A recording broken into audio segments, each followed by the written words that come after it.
All All right. So, Grace, if you've seen any of my typing sessions before, you know I always start with the same question, which is, how many of my typing sessions have you seen before? Like about eight, Okay, but all in that. Yeah. so you're fairly knowledgeable about the processes. Yes. Okay, cool. Um, when did you start getting into cognitive functions? When? Yeah, like how long ago?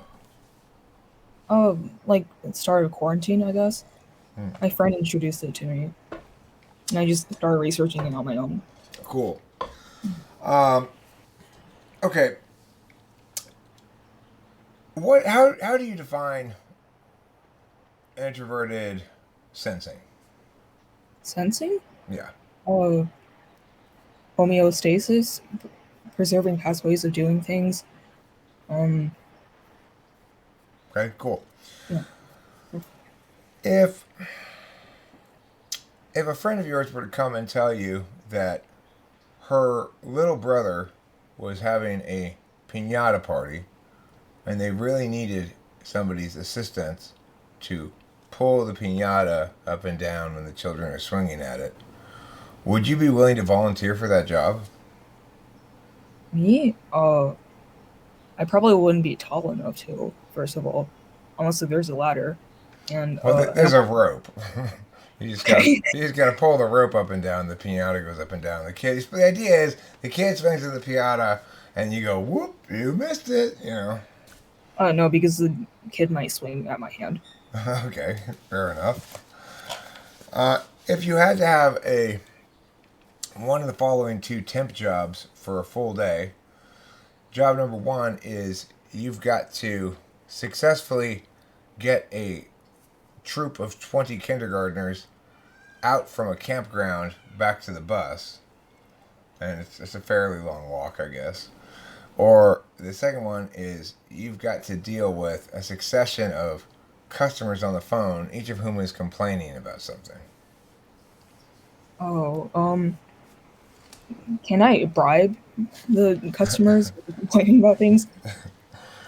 You can deal with, Or like you can fired? bribe the children with candy, maybe. You I could suppose. threaten the children with violence. Um, yeah, but how am I supposed to establish authority over the children? I mean, how are you supposed to establish authority over adults? I mean, if I bribe them, hopefully they'll go away, right? I mean, I'm assuming they're mad about the price of sale or something. That's true. Well, I mean, you get authority over children by relentlessly spanking them all the time. Not really. Yeah, Okay. that's what a So, lot of children think. uh, if you were to break your doorknob, you were to turn it to go out of your room or your house, and whoop, it comes off in your hand. Are you going to try to fix it yourself, or are you going to call somebody else? Probably research on Google how to fix a doorknob. First, try it myself, and then if I can't do it, ask my dad because he's a mechanic. Okay. How much do you know about World War II? Not a lot. How much do you know about World War One? Also, not a lot. And history isn't my strong suit. Okay. How much do you know about um, current celebrities, such as were you aware that A Rod and J Lo broke up, and that J Lo's getting back together with Ben Affleck? I don't recognize any of these names. Sorry. You didn't know that? No. You don't find that interesting? Okay. Um, let's say somebody came over to your house and they had a box in which they had collected over the course of the last few weeks a bunch of different species of mushrooms, and they're all dried out now inside the box. And your friend wants to show you his mushroom collection and give you a little talk about each of the mushrooms. Now, Grace, I want you to remember this Pleuroticris nakanaxus is actually quite poisonous, so you don't want to eat this. But look how close it looks to this one, which is perfectly harmless. Isn't that fascinating? Are you gonna be? How long are you gonna sit there and look at his mushrooms and hear his stories about it before you get bored? Um, I think I can tolerate it as long as he doesn't make me eat. I mean, mushrooms out for experiment, Okay. Yeah, he's not trying to get you to eat them. He's trying to get you to admire his mushroom collection. and he's just going to spew out random facts about the mushrooms Yeah. here and there. Yeah. Uh, Okay, that could be interesting. Okay. Um, do you play any video games? No, I'm not allowed to. Do you play any sports? I play volleyball. Yeah. Do you have parents who think academic performance is highly important or something? Um. Well, yeah. My mom obviously values academic performance and stuff, but she's not that involved in my schoolwork directly. Well, She, why aren't you allowed to play video games then? she thinks all video games are violent. And if you were to say to her, I would like to present you these several counterexamples of video games that are both video games and not violent, what would she say in I response? don't have a personal interest in video games either. Well, okay, it doesn't matter if you have a personal interest in video games. Do you have a personal interest in correctness? Correctness? Yeah, because Yeah. it's factually incorrect that video games are all violent, right? Well, yeah. I obviously she doesn't mean all video games, but uh, most video games, you know. So I can present her some examples of non-violent video games. Hello, are you there? You Yeah, froze. and I'm here. Oh, oh no, Yeah, you're he's really still. Sorry. I was listening. Okay, yeah, but she'll just claim that those are the outliers, and it wouldn't do much to affect her stance. What would happen if your mom came home and you're sitting in the living room playing Grand Theft Auto 5 on the big screen? I don't know what that is. It's a Oh, particularly violent video game. If your mother caught you playing a particularly violent video game, what would happen? she'll probably confiscate my phone. Yeah, that's usually the punishment. And how long does she take it away from you for? Like a month. For what's the antecedent to this punishment being implemented? You cut off. What's the thing that caused like? Give me an example of something you would do to get your phone taken away for a month. For example, did you throw Molotov cocktails at the garage and burn it to the ground, or what? Usually when I'm negligent about my schoolwork, or I don't do my chores. What comprises negligence about your schoolwork? Usually either I forget to do my schoolwork, or I just don't feel like doing it. Is whether or not you're behaving negligently have anything to do with whether schoolwork is worth doing? Um, yeah, I think so. But does your mom think so? Obviously not. Hmm. What if you were trying to talk her through these ideas and say, look, we need to be autonomous in our decision making and our thinking about stuff. We need to acknowledge that the student ought to be the leader in the education process, not the teacher. That the autocratic disregard for student time and energy displayed by the average educator is despicable, and it's our duty to yell at the school. What would your mom say? Well, actually, I'm in online school, so we wake up pretty late and school hours are pretty short. So we have a lot of free time to do whatever we want. So that's not the main problem. Um, I mean, I agree that the usage of student time is a side effect, not the main problem. The main problem being the presumption of ownership over other people's lives and time. But if you were to try to make that argument to your mom, do you think she'd be responsive to it at all? no, Okay, and why not? Is it because of your mom, or because that's just the way people are? They're not responsive to those kind of arguments.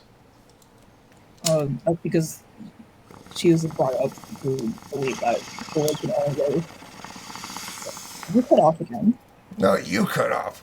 You were talking. I couldn't understand you. Hello, What did you just say? hello. Hello, can you hear me? Hello.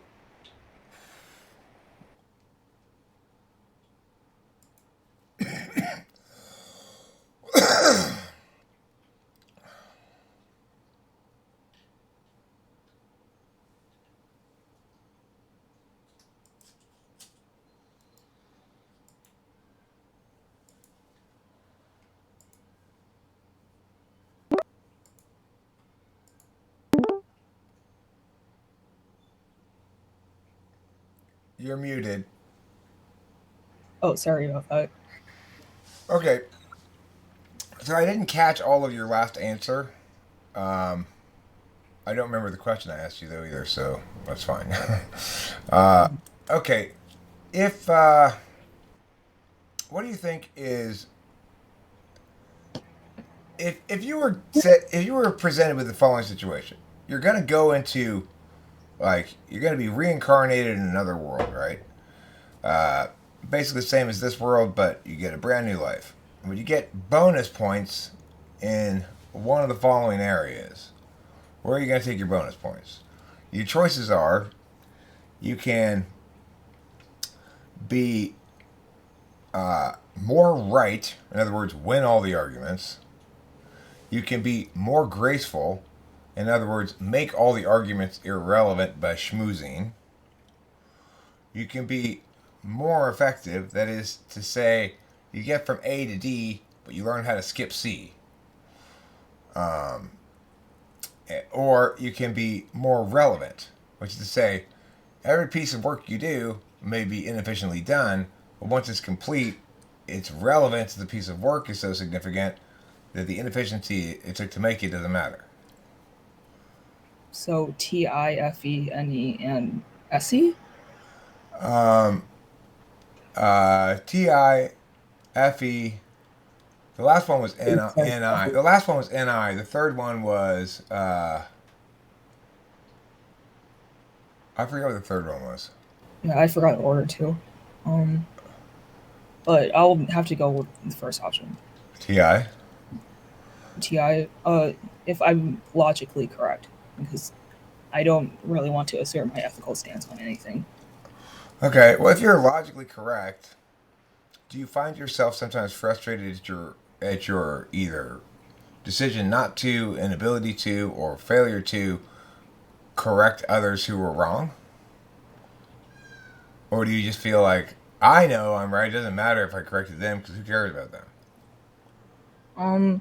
Yeah, sometimes I do get frustrated because I can't really come up with ideas on the fly.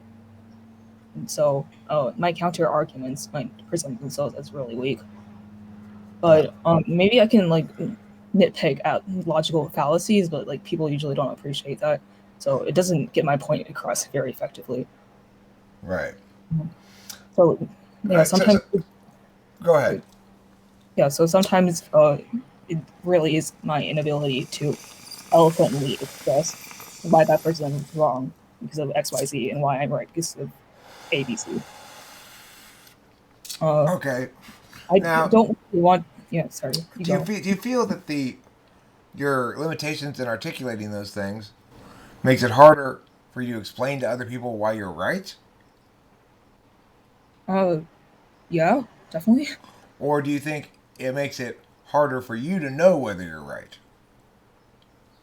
No, I'm usually know beforehand that I'm right, or else I wouldn't confront the person in the first place. Okay. Is everybody kind of doing everything wrong? Um, give me an example. Well, uh, have you ever had. Can you think of an example of a teacher you thought was extremely good and you respected, and a teacher you've had in your lifetime you thought was extremely shitty and had no respect for? Uh, Honestly, no. I just learn material on my own. I don't pay attention in class. Right. Because the teachers aren't really teaching anything anyway. Right. They're assigning shit and doing remediation for the stupid kids. Um. Okay. Interesting.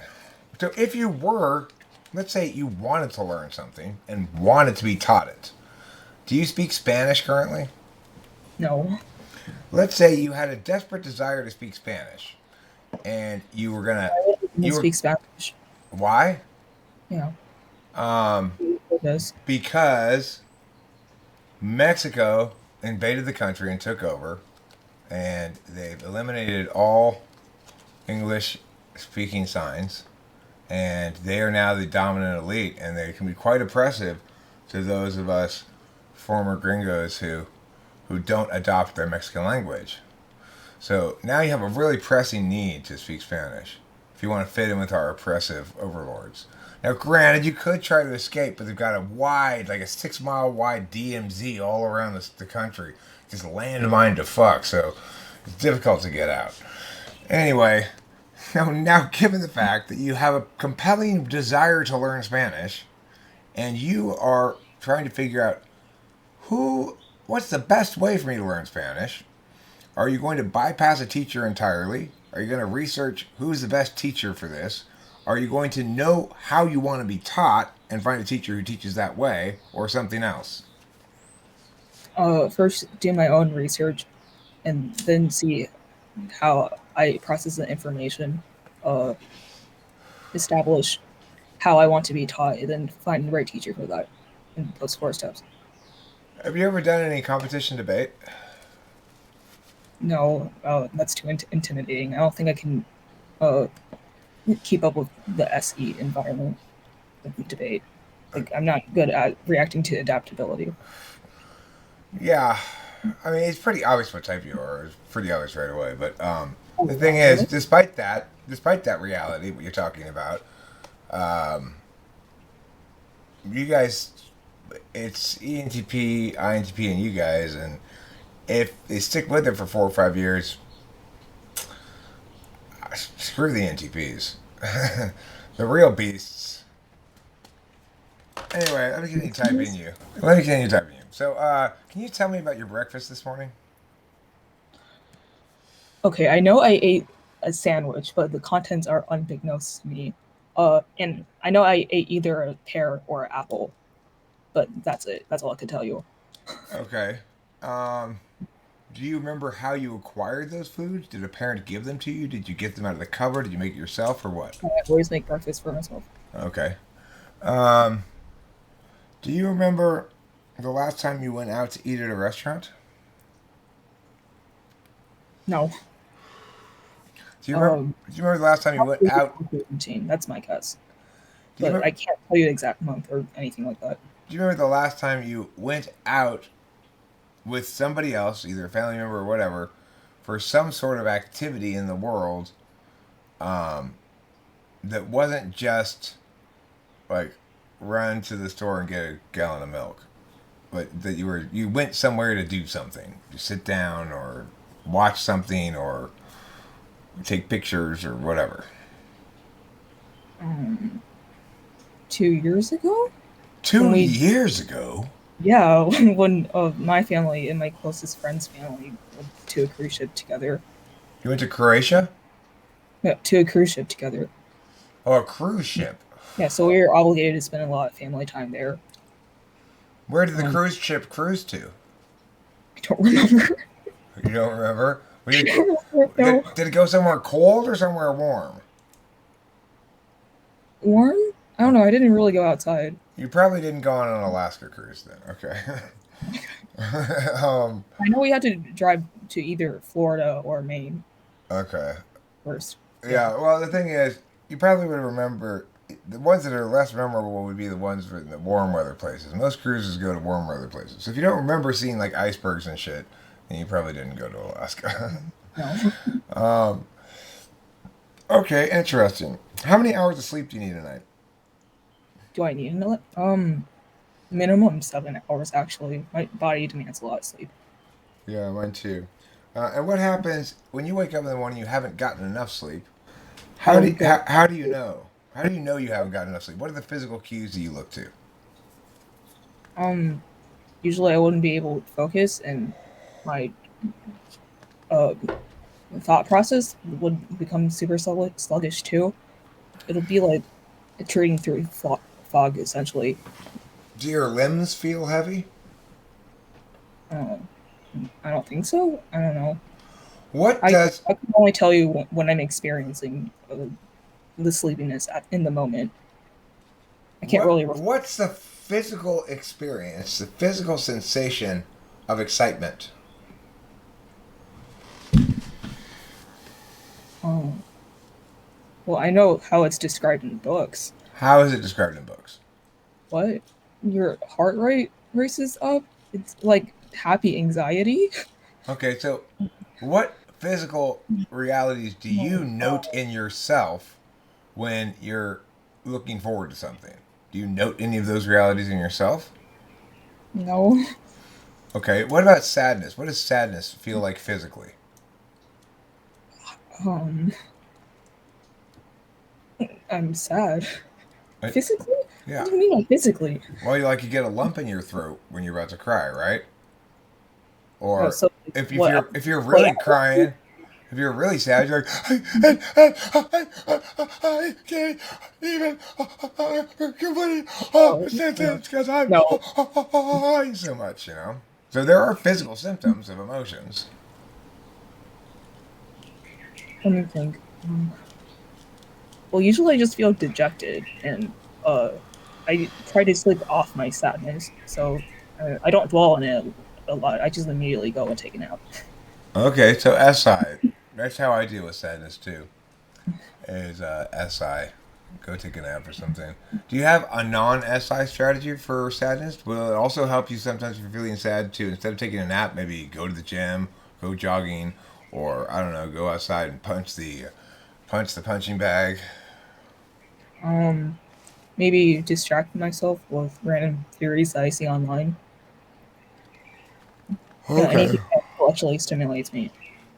What do you think about the fact that Newtonian physics and quantum physics are both correct, even though they contradict each other? Can you repeat that again? What do you think about the fact that Newtonian physics and quantum physics are both correct, even though they contradict each other? I'm not really well versed in either of those subjects. I can't give an opinion. Okay. Um, do you believe in evolution? Believe in evolution? Yeah.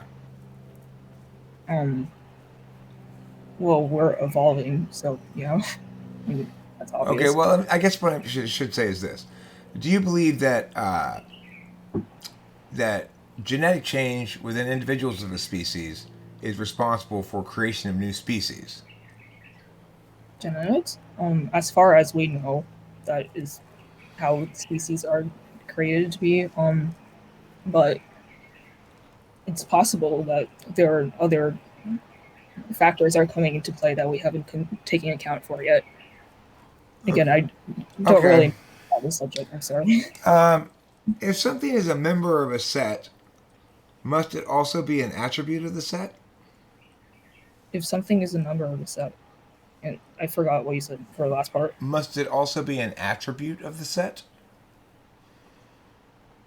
Defined by what you mean by set, like Well, let's so if I have a set called all apples, apples.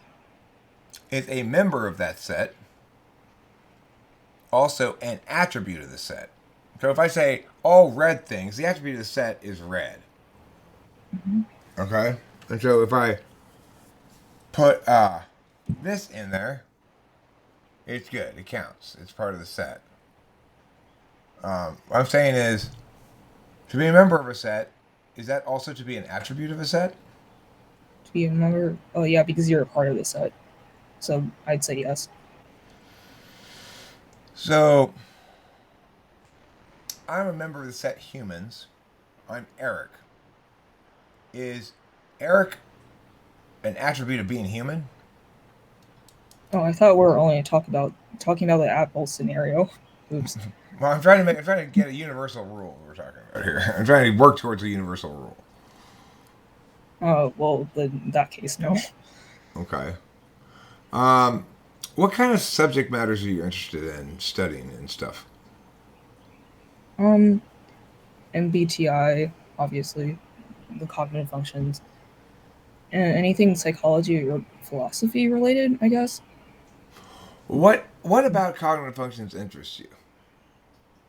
Oh, I just like picking people's brains apart and seeing how they work. Okay. If I asked somebody else a typing question that said, "How many uses can you think of for a brick?"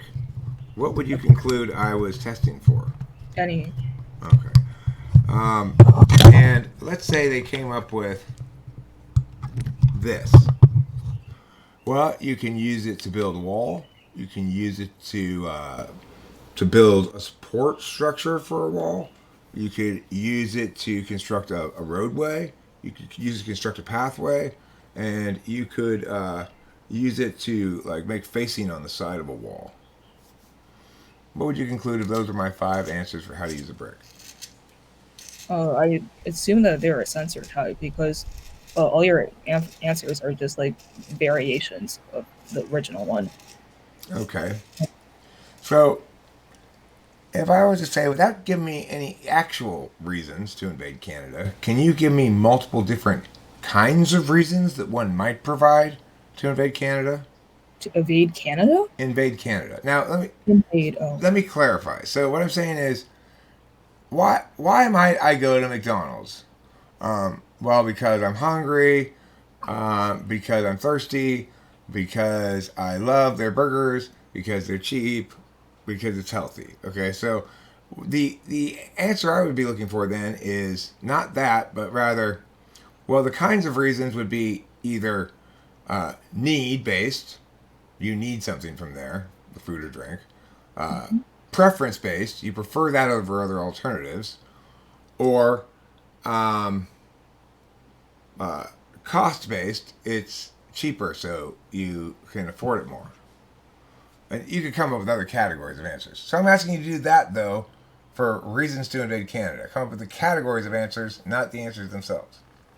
Education and healthcare. Okay, so the category there would be, I guess you'd say, we would.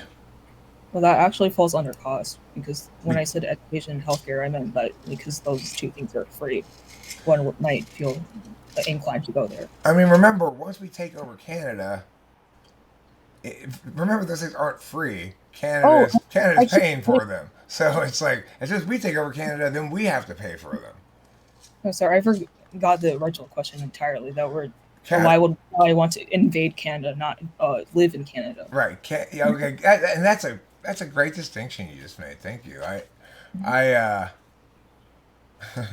I wasn't even going to bother with that level of distinction. But go ahead. Yeah. So reasons to invade Canada, kinds of reason to invade Canada. Oh, what? You cut off. So yeah, like kinds of reasons to invade Canada. Just as with McDonald's, kinds of reasons could be you need what they provide, you like what they provide, you can afford what they provide, or maybe you have bought into their marketing and like their company or something. There are a variety of kinds of reasons that aren't specific, but are rather categories of reasons. I'm asking for categories of reasons to invade Canada. Invade. And so, like, you're personally invading Canada? No, the United You're States. working for a government. Imagine yourself advocating, if you're a congresswoman or something, and you're saying, listen, I've had enough of those goddamn Canucks. We are declaring war on Canada today, and here's why we should. Now, I don't want you to give me your actual reasons why we should. I want you to give me the categories of reasons that you might put into that speech. Uh, well, obviously to advance our government's political agenda in some way. I probably need to be more specific. Boy, your Obtain thought process is interesting. resources. Plant more trees in that area. I think Why? they're basically sort of greed, rampant imperialist land grab kind of shit. Resource grabs, which is a little bit different than just plain old imperialism, right? You're going for something specific rather than just conquering more land in general. And then the third one would be particularly spite against Canadians for some reason. Or number four might be you might claim that there's some sort of like security reasons. An example: Canada's not capable of securing our northern border. Would be one kind of crazy answer, one crazy argument you can make. Okay, but anyway, cool.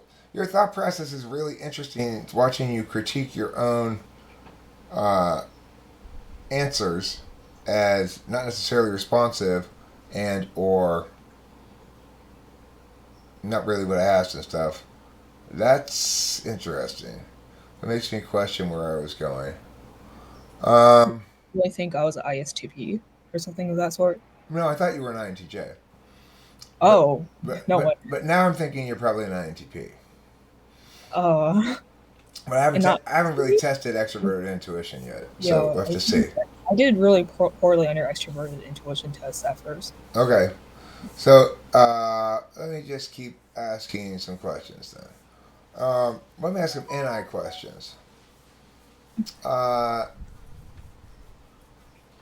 so it's the end of the movie, and the three characters are are about to close in on the bad guy and catch him in a net. Except one of the three main characters sneaks off at the last minute when the other characters aren't looking. What's going on here? What's going on? Like, what is the guy who's sneaking off doing? Planning to do? Yeah, Or, or like you're one of the people who who didn't sneak off. Or, hey, where did Barry go? Our the bad guy, uh, Juan Manuel, who's got our little sister kidnapped in there and tied up for ransom. We drive past this door. We're about to go in. Where did Barry go? He's the one with the heavy artillery. oh, so he already had his superior weapons in the first place. He's not just going back to grab more.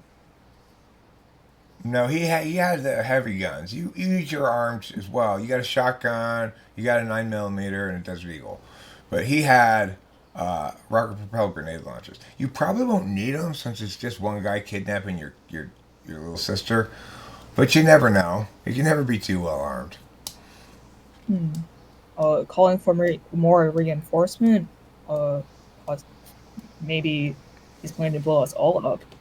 Plot twist.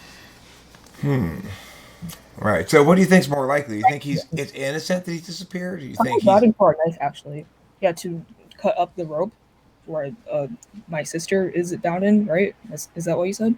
your sister's being held in a warehouse? She's tied up in a chair in Yeah, so conventional movie trope fashion. he's probably grabbing for a knife so he can cut up the rope. That's the most likely outcome. You have a lot of faith in Barry. What? You have a lot Oh, of faith in Barry.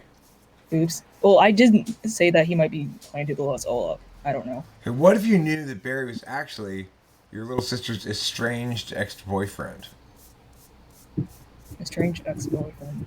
Oh, well, Would you assume he's going to help the bad guy? I think he's gonna go off and kill my sister then. Okay. Um, he's not the one who kidnapped your sister though. It was just somebody who enjoys kidnapping young women as a hobby.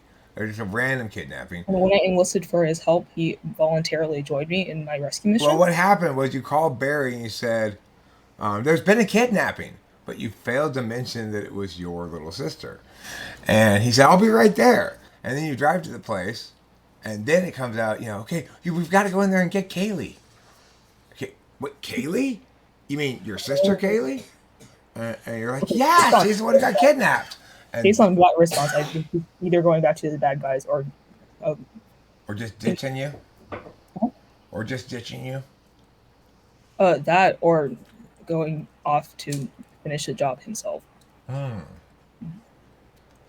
Okay.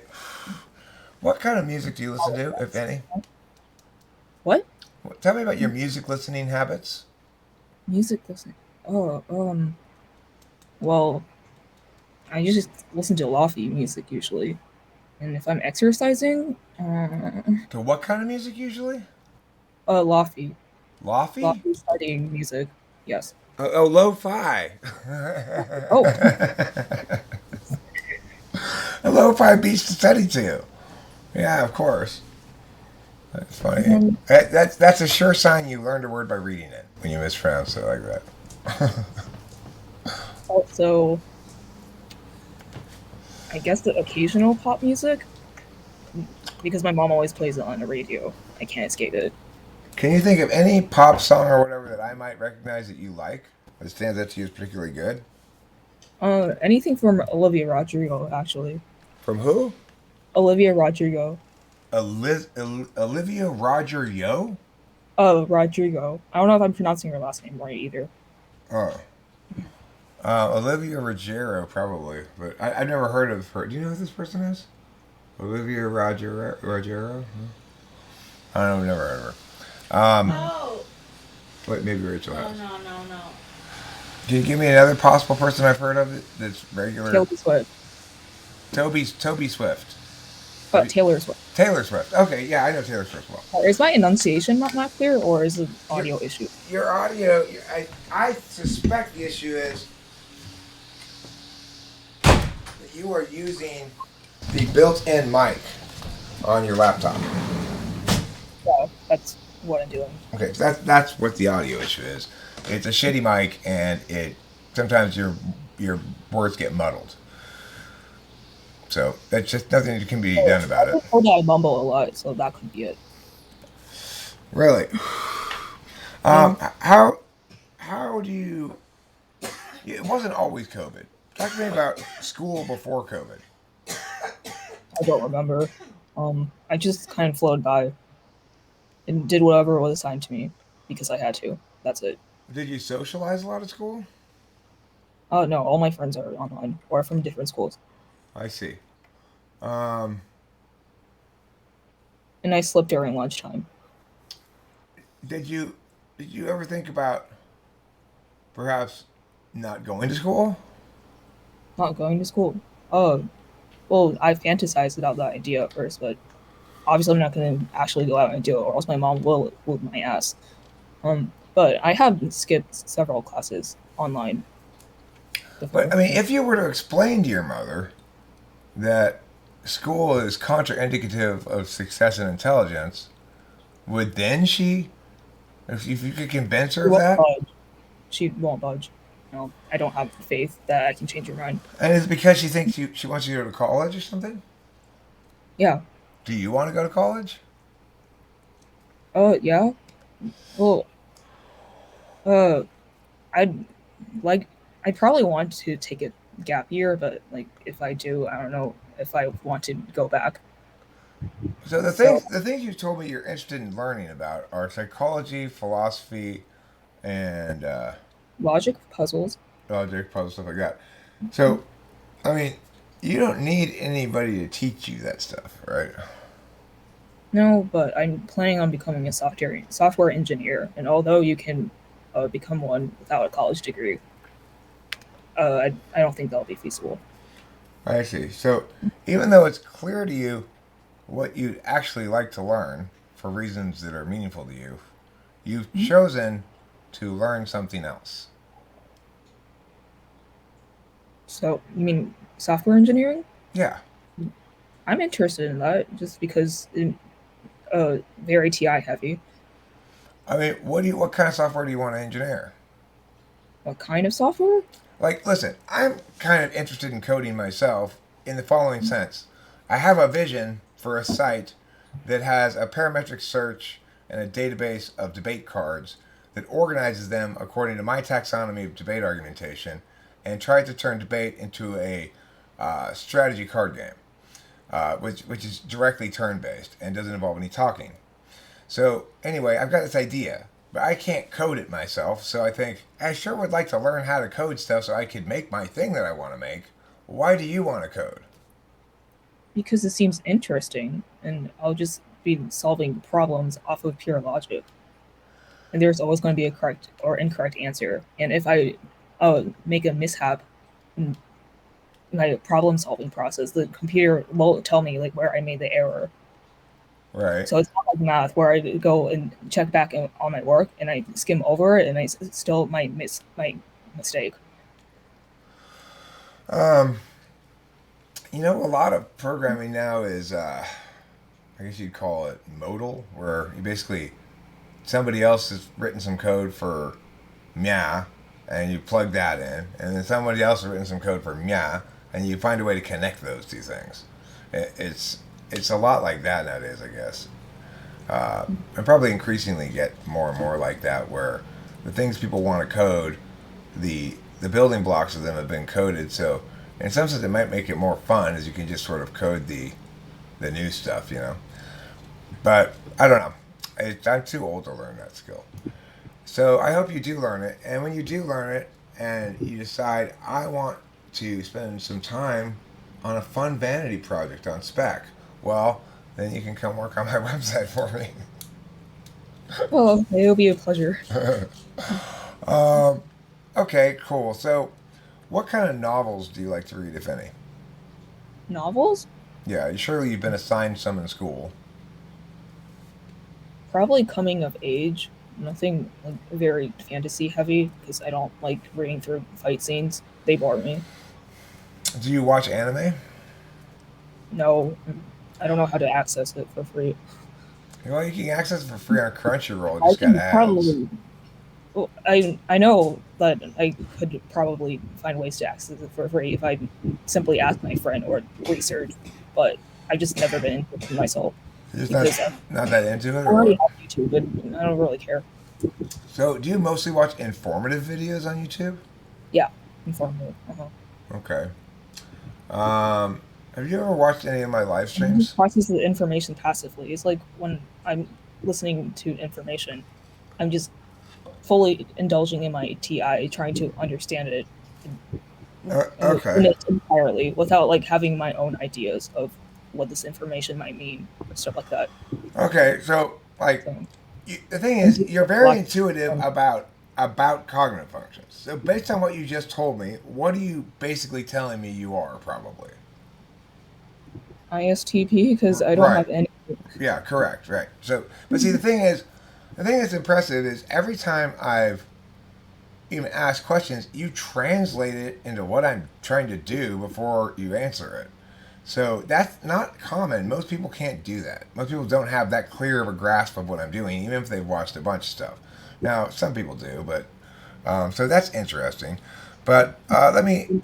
Responses are wishy washy, I think. People give wishy-washy responses. What? Did you say people give wishy-washy responses? No, I think I've been giving wishy washy responses and I haven't been articulating my thoughts like the way I wanted to so far. Okay. Well, let me ask an open-ended question right now. What would you like to articulate to me? You feel you wish you would articulate it differently or better before? You spoke too fast, I didn't catch that. I said, what's one thing you'd like to articulate that you haven't had the opportunity to articulate yet, or that you feel like you wish you had said differently before? Uh, well, usually I want to articulate why my stance is correct 9 out of 10 times. Um, Maybe articulate my feelings because it'd be nice if I could make sense of them. How do you feel right now, emotionally? How I feel? Neutral. And how do you feel physically right now?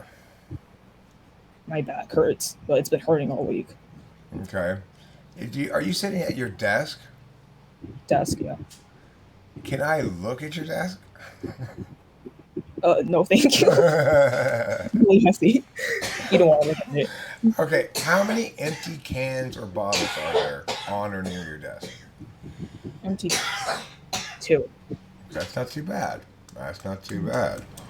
That's a They're pretty. both open water bottles that are still filled with water. So if I were to knock one over, it'd spill over my computer. Yikes. Are you somebody who has a tendency to knock shit over when you're walking? Obnoxiously, what? Are you somebody who has a tendency to knock shit over when you're walking around? Yes. Yeah. Yeah. Uh huh. Yeah, me too. It's I have no frustrating. awareness of my physical surroundings. It's So super on one frustrating. hand, I don't have any, but I also don't have SE or SI, for that matter. Okay, so let's find out about that. I'm going to ask you some straight up TI questions, then we'll move on to the NE stuff, okay? And I hope you're not in any hurry. I'm not in any hurry. I know we're running late here. Well, are you sure? Because this typing session is scheduled for only 1 hour. Right. What I'm saying is, in my mind, typing sessions are scheduled for until I figure the person out. Okay. All right. If you've got time. Am I allowed to write these down? Because I'm bad at Yeah, writing details. don't write down the TI questions. Don't Uh, write. Well, oh no, I'm not going to be able to answer them correctly. well, let's try. If Bob or Joe will go to the snow, Go to the snow. Is that a place? if Bob or Joe will go to the snow, Right. but only if Mary attends, And if Mary can't go because she has low blood pressure, then Your what can father then won't what? go to no. Okay, fine. Um, if only peach trees bear plums, and that avocado tree has a plum on it, can we conclude it's a peach tree? No, because it's an avocado tree. You just said that. But I also said Like, if only is peach it a trees, hybrid of a peach tree and an avocado tree? Is if that the call? if only peach trees have plums on them, and that avocado tree has a plum on it, what can we conclude? That. Oh, wait. I just forgot your question. If only peach trees bear plums, and that avocado tree is bearing a plum, what can we conclude? That all peach trees bear plums. So O- therefore, only peach trees bear plums. peach trees. Oh, so I need to write this down. I'm sorry. Okay. The answer is it's a peach tree. If in fact only peach trees bear Yeah, I plums. came to that conclusion too. Like, Okay. I So let's but move on to a different kind of question. Let me ask you some genealogy stuff. Who is my mother's mother's father in relation to me? oh, grandfather, Mm-hmm. Who is my mother's only sister's only daughter's father in relation to me? uncle. Okay, that's very quick of you.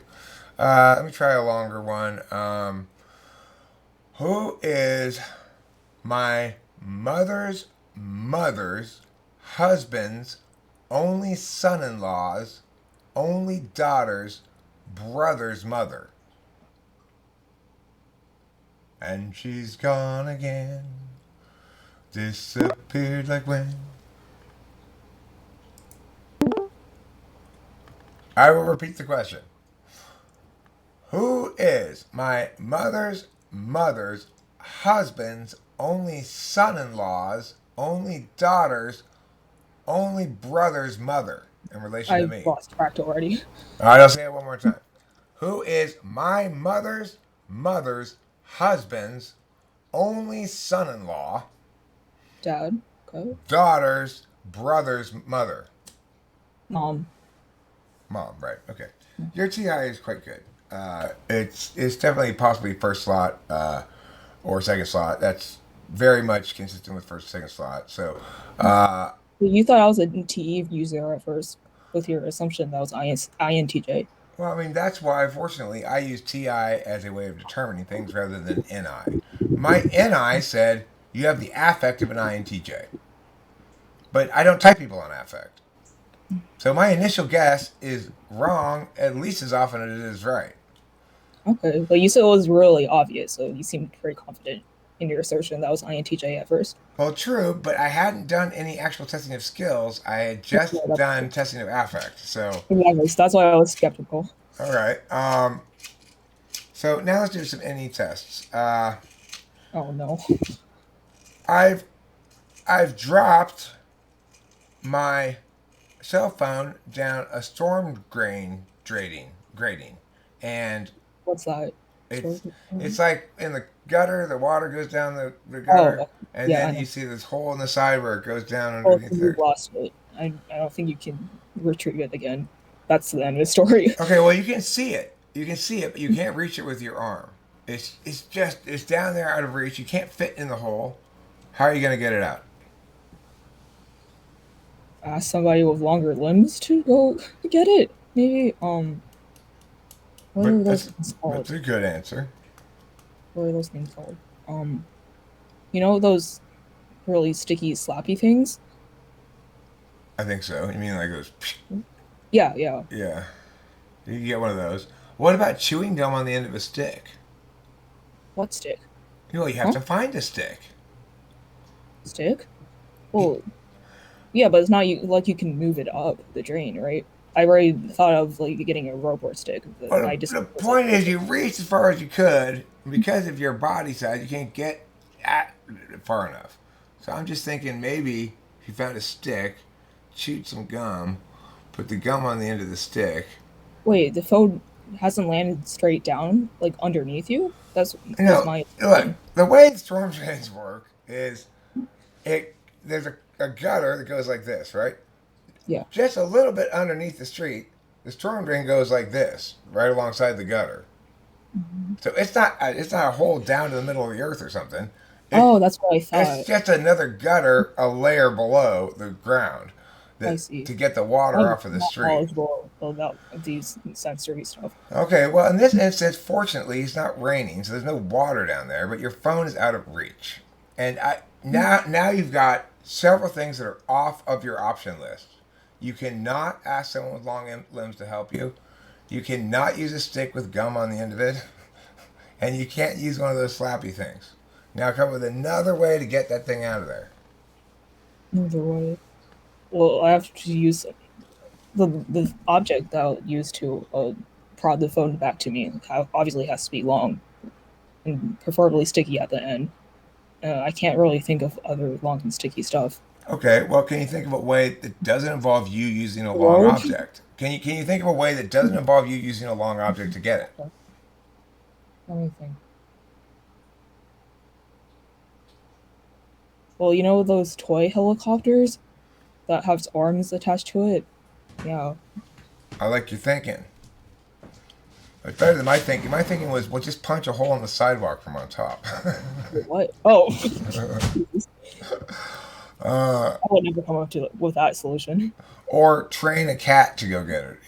I don't want a cat to potentially die at my It's expense. not dangerous in the storm drain. It's just hard to get to. Okay. Well, what if he's stuck and I can't get him out? Then he dies of starvation. Okay, what is justice? Define justice for me. Justice? Fairest outcome. There you go. The fairest outcome. Okay. Uh, so is the fairest outcome isolated from other equivalent instances? So, for example, if two people steal a loaf of bread, but it turns out that the real reason they One person is from a no no poor no income no no no family. different question, and it turns out the reason they stole the loaf of bread was because there's been a flood in the town, and people had urgent need for provisions. So they went into the store and acquired the loaf of bread because it was closed, and they also acquired people went and got flashlights and other necessary provisions. Well, did he know it was closed? Yeah, but it's an emergency. There's a big storm. The town's flooding, and so these townspeople decided to break into the store and get a couple of things that they needed from the store. Um, you might accuse them of looting, but it might be the case that they're planning to pay the store back. We don't really know. Now, should they be punished the same as somebody who stole a loaf of bread on a dare from his high school friend? No, No? because yeah, no. Okay, what about if your high school friend heard about this town in trouble and was like, fuck yeah, this is perfect, and drove over to the store, waited for the townspeople to legitimately break into the store because of the storm, and he just went in with the group and stole a loaf of bread? Uh, well, still no. Okay. Make up a story Make about up a story. make up a story about two girls, one named Jeannie and one named Beanie, and they both want to buy a horse that's on sale cheap near their house, and but only one of them is going to be able to purchase it because there's only one horse. And right now, Jeannie is sitting down at a table at her house and saying, "Listen, Beanie, I am the one who needs this horse. You know, I've always been into ponies.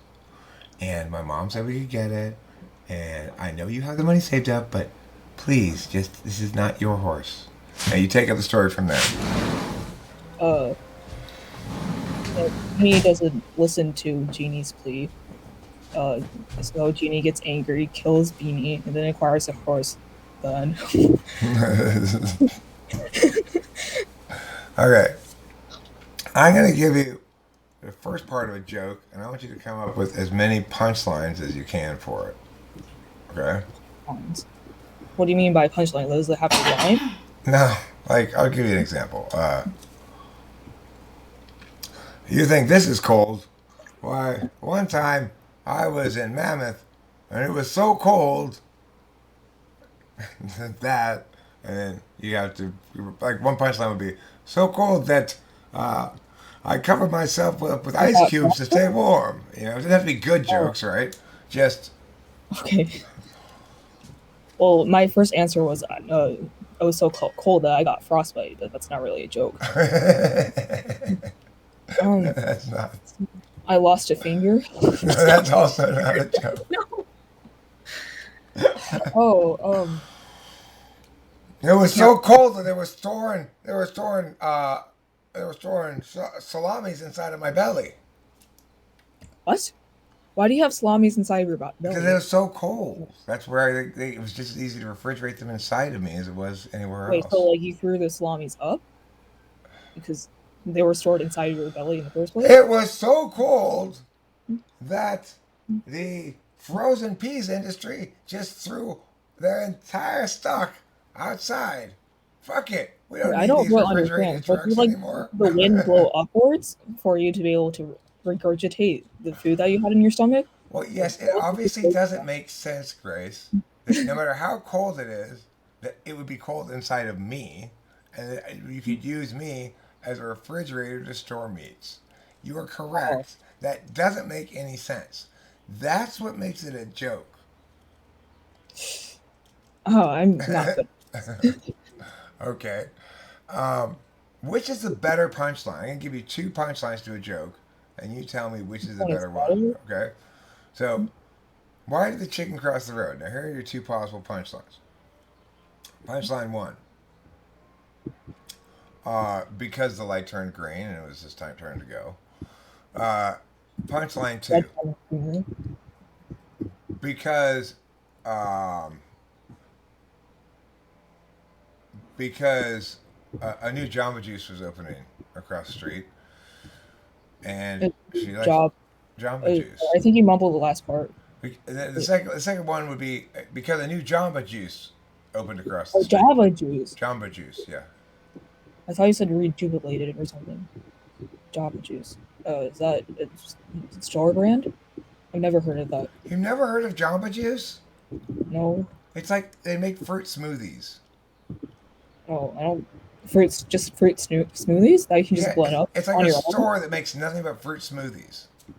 That's so easy to make on your own. Why would you want to go to? Never mind. Because you don't want to have to wash the blender, Grace. That's why. If your mom washes the blender, then I'm with you. Well, then let the dishwasher wash it for you. You still have to rinse it before you put it in the dishwasher, or else you get yelled at. I know. My dad yells at me when I don't rinse things before I put them Anyway, in the we're off topic. dishwasher. Uh, green light and Java juice. Right there. That's not very NE of you, Grace. Wait, what? Saying Uh, we're off topic. yeah, well, that's because we've gone off topic so many I times. know we have, Grace. But what you think is off topic and what I think is off topic are totally different things. Because remember, everything you say and every interaction we have is giving me information about you. Right, right. Uh, And green light. Well, I feel like that's deadpan humor, right? Because yeah. you're expecting an answer that somebody probably cannot come up with on their own very easily. So like that's like the most. Never mind. I lost my train of thought. No, And you're right. That is deadpan humor, and it's more successful. mhm. So that's Personally, I that's found good. that one more funny. Good intuition though, because one of those is definitely a better answer, and you correctly identified it, and the reason why. So let me. I want to ask you if I were to say describe your own values Yeah. in order to convince me you're an ISTP. How would you describe your own values? ISTPs don't have FI. Well, they do have it. Well, I mean, yeah, but they're demon function. Yeah, it's not very. It's very unconscious. I agree. Yeah. Um, I don't know what my values are. Okay, well, so one of your values is clearly logical consistency and fairness. You've expressed that, directly. So that comprises a value. Yeah, Uh, but I wouldn't lose my shit if people choose not to be logically consistent or fair. If I if I can't, because I acknowledge that some people are just stupid. There's no way to change their thinking. So I'll just let them be and face the consequences. You don't But have I you don't have did it with to myself. you don't have to lose your shit every time your value is challenged in order to have a value. What? I mean, look, you do prioritize fairness, even if it doesn't make you lose your shit when something's unfair. Well, yeah, but if I do see like injustice or inequality right in front of my face, but if I can tell like where the situation is going to be headed, then like I'm not going to interfere, waste my time. Okay, I'm gonna ask you an FE question now. A fee question. Yeah. So Okay, this whole conversation, the camera has been showing you from the nose up. nose up. Are you So aware? wearing masks. The first question is: are you aware that I can only see half your face? Yeah. Okay. Do you So ever? you can say they're wearing masks. The reason is you're wearing a mask. Well, you don't have to say that the camera is just showing everything from their nose up. A more realistic proposition would be they are all wearing masks. That's why you can't see anything from their nose up. Anyway, that was off No, topic. I'm saying right now with you, I've been watching you this whole time. I have yet Oh, to see the bottom half of your face. okay. I didn't notice. So I was just, yeah, I was just wondering if you were aware of that, doing it on purpose, or if it, because that's No, textbook, I'm just slouching. Sorry, it that's wasn't fourth slot there. FE. Okay. When you finally understood what I was talking about, you're like, oh shit, you stood up straight, and that's fourth slot FE. You're completely Because you oblivious to the were fact posing a hypothetical situation I where wasn't. I wasn't. third party In that looking instance, for I wasn't. I was saying specifically you. I usually do though, so I can understand why you concluded I was being hypothetical. But so that's interesting. You were not aware you were not fully on camera. You didn't really care. You're just listening to the words. This is all about the words, not so, about our physical displays and stuff. no. That's very fourth slot FE, and the fact that you reacted the way you did with a sudden like jerky. Oh shit! I've been forgetting about FE. That's also very fourth slot FE. Also, my posture is kind of shit right now, so let me just adjust it real quick. But That has more more to do with presentable now. SI. That has a lot more to do with SI. Um, you probably have bad posture, like I have mostly bad posture because eight slot or well, six slot. Yeah, six slot. If you're an ISTP and you have six slot SI, then it's demonstrative. So it's like when you get that's consistent with what you just said. You're like, oh, I should watch my posture too. Posture is not actually part of an FE thing so much, unless you're trying to convey dominance or some sort of status relationship. Instead, though, eye contact and being able to see each other is like considered FE important. When I was married to an FE dom, and she would be talking to me, I'd be looking at the ground listening because I could hear her better and understand her better when I wasn't looking at her. So I wasn't picking up a bunch of confusing, unnecessary F data, right? I was just hearing her words. But she always thought I wasn't listening to her because I wasn't looking at her, right? So the thing is, you and I are closer in FE than my ex wife in the sense that we're much more likely to be like, well, I am listening to you. That's why I'm not looking at you. Yeah, but I'm not outwardly presenting that I'm listening to you. You wouldn't be able to tell by the way that I'm not making eye contact with you and my shitty posture, I guess. But you don't consider that an FE Well, I factor. mean, the thing is, if I am making good eye contact and I guess, then I'm actually not really listening to you at all. That's disarming. I'm just trying to be FE at that point. I'm not really listening to you at all. It's like Rachel frequently has conversations with me where she is just give on FE autopilot, and I won't notice it until she FE affirms something that well that I was deadpan about, and we're making a joke about it, and realize, and she goes, "Wait, oh, I FE'd before I knew." Um, so that's just the thing is, I see nothing to go against ISTP except I don't. I want to make sure you actually got any polar, okay?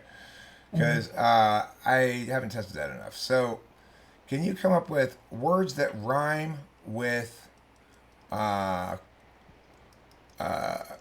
crack? Crack, back, slack, tack, right? Tic tac, Yeah. flack, Okay. How about syn- rack. How about synonyms? Yeah, synonym, Synonyms for disagreement. disagreement, uh, contention.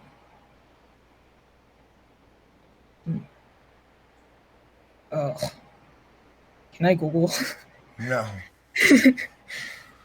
uh, disagreement. Oh no, that was the original word. Shoot. Dis Beef. beef. What? Yeah, you got beef with someone? Beef? Yeah. As in Not dead cows. If you say you have beef with someone, it means you don't like them. There's problems between the two of you. It's like I don't care. I went to that party. I got beef with that guy. That oh, means well, shoot. Sorry. no That was wrong. my alarm to wash the dishes. You not heard that expression before? No, Okay. I Well, wasn't aware of the expression. Beef. um, Um, so I could only come up with one synonym. for Any that one, let's try some other synonyms. How about for melancholy? How many synonyms can you come up with?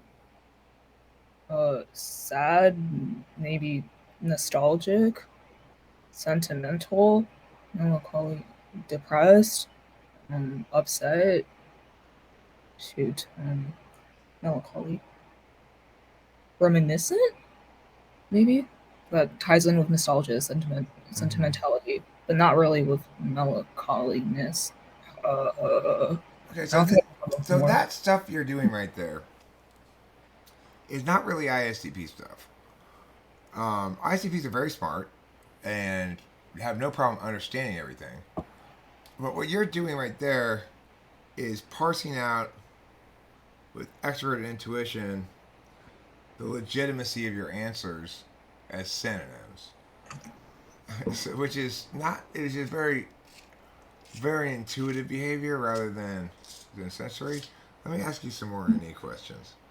Um, do you make anything? Do you play any music or write poetry or dance or do plays or anything like that? Oh, I play a violin, but I just play what's given to me. I don't write music. No, Okay, so and you've been taking violin lessons since when? either fourth or fifth or sixth grade. Not sure which grade. Okay, I'm 16 for reference. let's play a word association game. Tiger.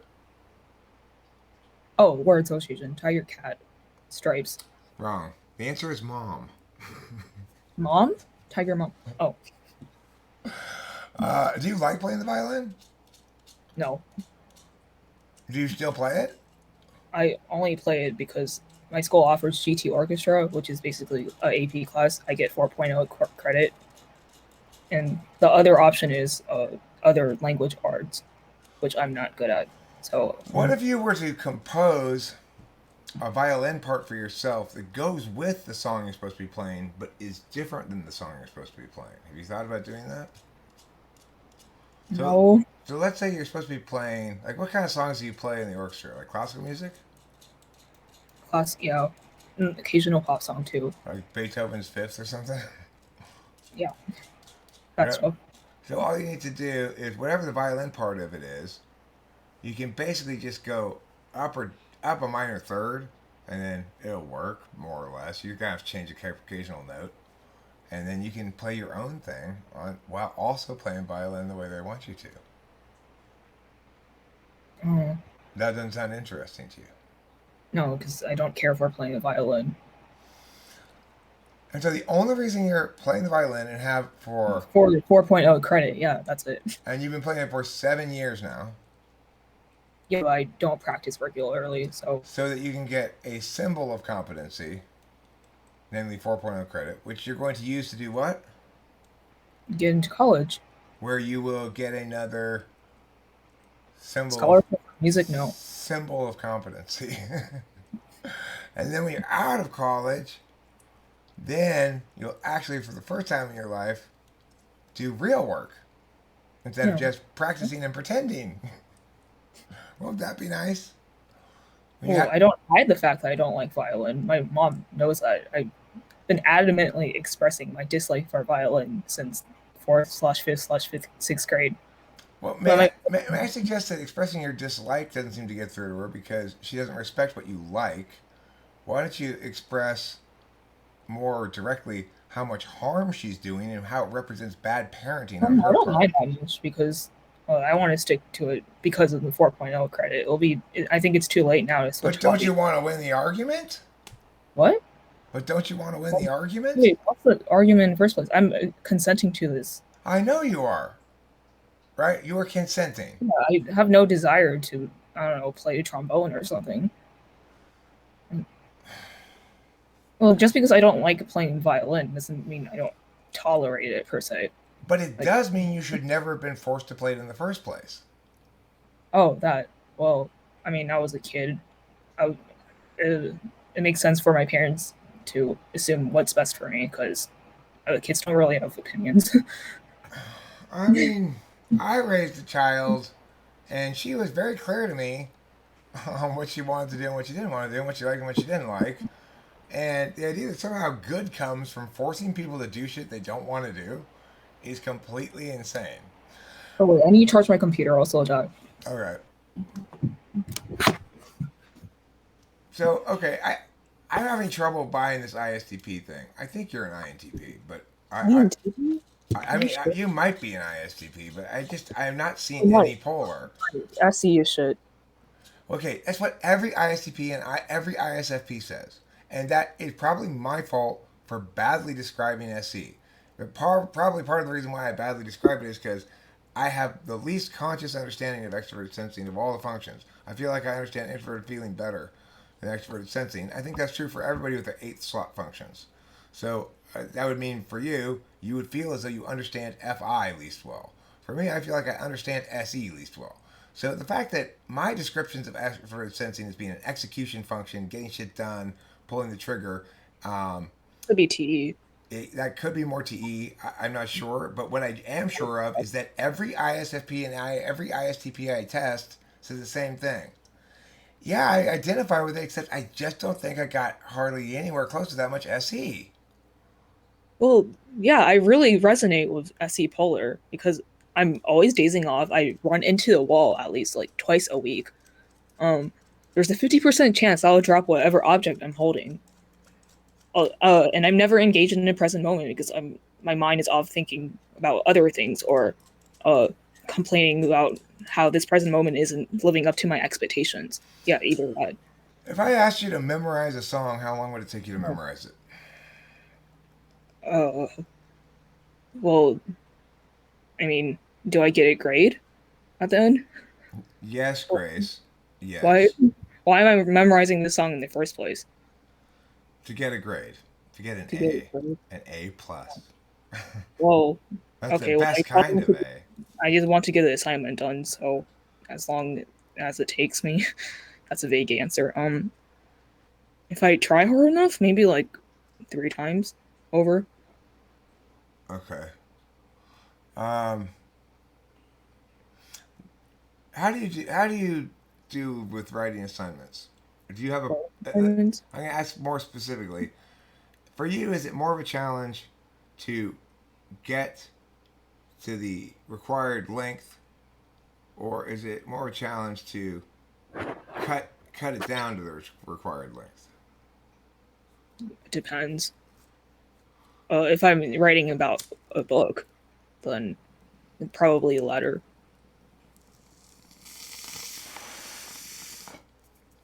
All right. Imagine you've been assigned a political essay which asks you to argue your position on United States healthcare. Do you just sit down at the computer and start writing, or do you outline out what you're going to do first? Well, first do research, obviously.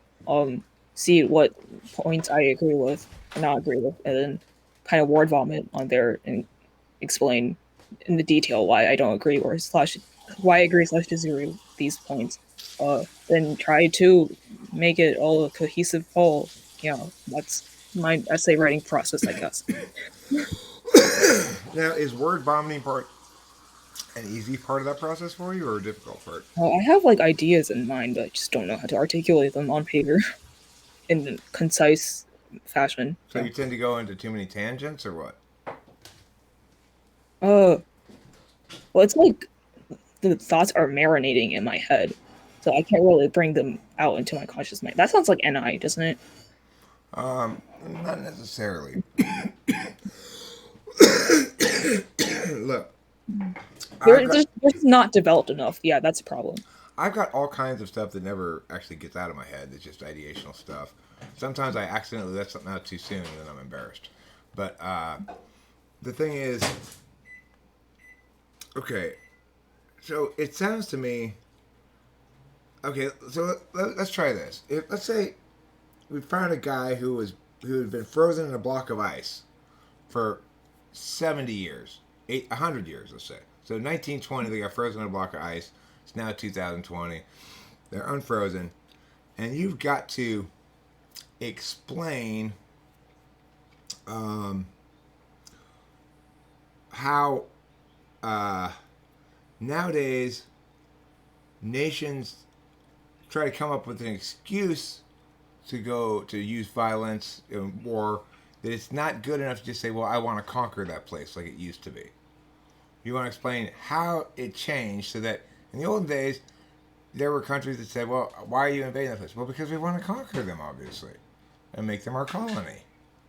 And that was a perfectly reasonable reason to attack someplace. Nowadays, nobody would give that answer, even if that's the real answer, because that answer doesn't play well. So I want you to explain to this person from the 1920s who's confused, well, I don't see why we just don't go in there and invade them. Well, honestly, I don't. Uh, I think I resonate with that 1920s person sentiment too. I don't think I would be able to convince them really. Well, you're not trying to convince them. You're trying to I'd have to agree with explain to them them too. explain to them how the world's ideation about these matters has changed, What's ideation? like the way the Uh, world thinks about it. You know. I don't know. I think I need to collect more individual perspectives. Okay. I Like your get don't know function. people's motivations behind things, which I guess is an ISTP thing. Okay. Well, it's a TI thing in general. Uh, but Okay, go to the bathroom first. I drank a lot of water while I was talking. of course, yeah. I'm sorry. My I bad forgot. for keeping you so long.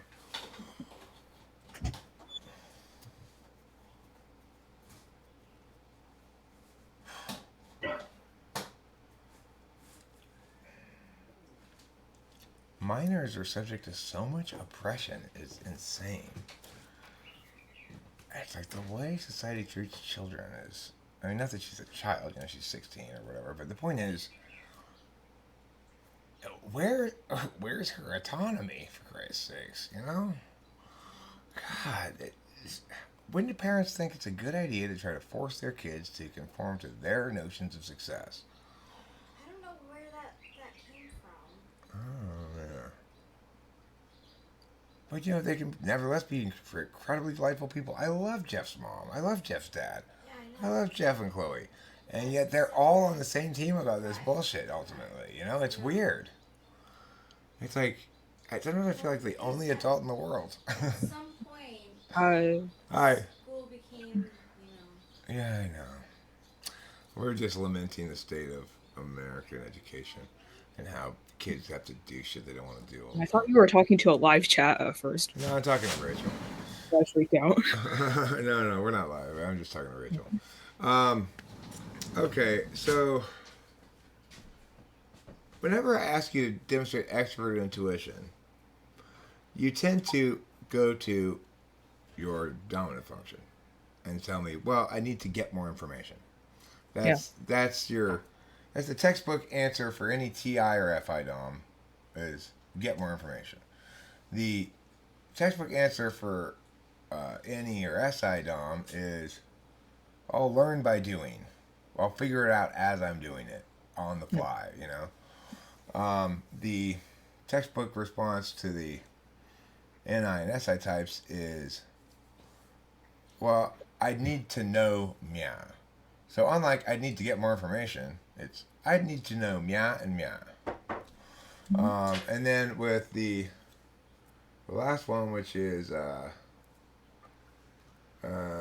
TE and FE types, Interface functions. yeah, they're always just trying to. It's like they defer. They don't care about truth and justice at all, right? It's like, well, I know it's unfair, but that's the way the world works. But you just got to figure out how to get past it. You know, that's true of either FE or TE. My FE ex-wife used to say, "Well, if they're not being reasonable, you just got to kill them with kindness." Yeah. My notion is, okay, I like that idea. Let's just leave off the with kindness part, and then I think Oh, you got it right. Um, but and then TE people will say, well, I just need to figure out better what the other person's arbitrary rules are, so I can better arbitrarily jump through their arbitrary hoops. mm, So in that regard, there's that. So the thing is, when I try to get to you to demonstrate expert intuition, you keep going back to not SE or some other action function, but TI.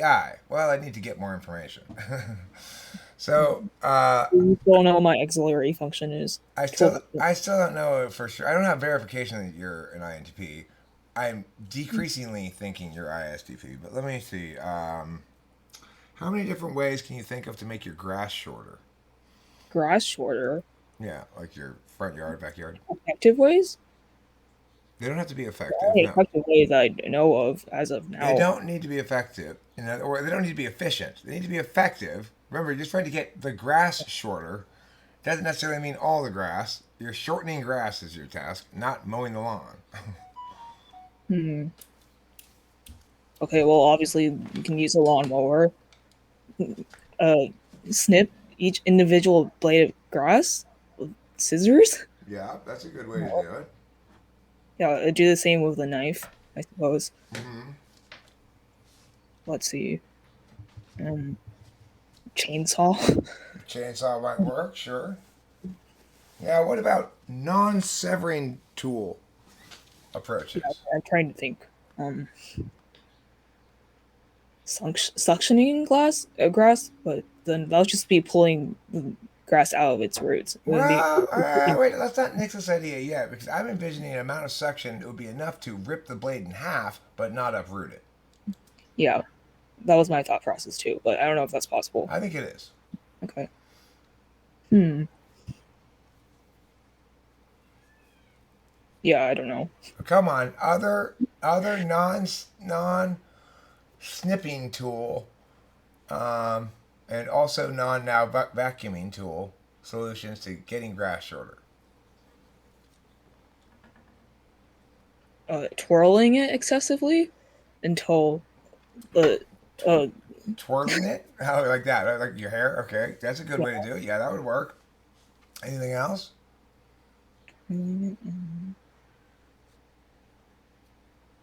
maybe stomping on it. Stomping on it sounds like a good idea. Actually, that's a good idea. Hmm.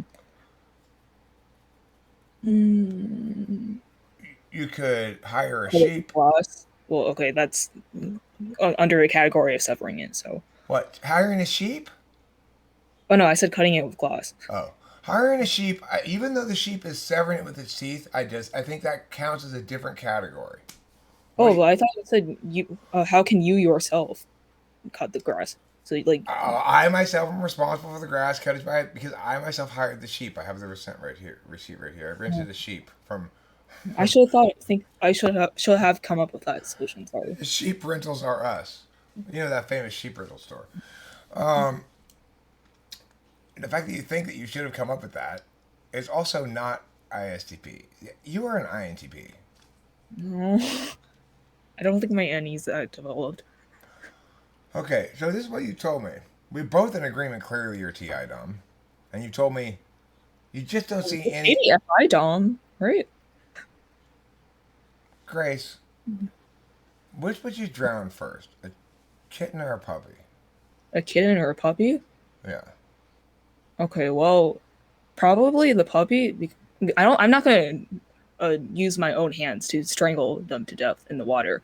If I were to drown them, I would probably lure the puppy out, uh, onto a ship and then toss it into the water. It'll be easier to do that with a puppy and gain his trust than cat. So puppy, yeah. Okay, so you are not FI Right, is that because, not a FI answer? right, because your concern about the drowning experience is about how you're going to feel during the Well, yeah, drowning but experience. exactly. So I'm It's not evading the FI. most obvious situation because Uh, you're implying that I have to drown the cat or dog by myself, right? So I'm like, no, I'm letting circumvent through that problem and say I'm going to lure one of them onto a ship and toss it into the water, so I don't have to be directly responsible for their deaths. Right. It So makes me feel better. here's the thing. That shows not conscious FI because the reality is it would be just as difficult, probably more, to toss a puppy overboard into the water and watch it swimming after your boat, yelping in panic, as it would be to hold it I under would the just water and drown it.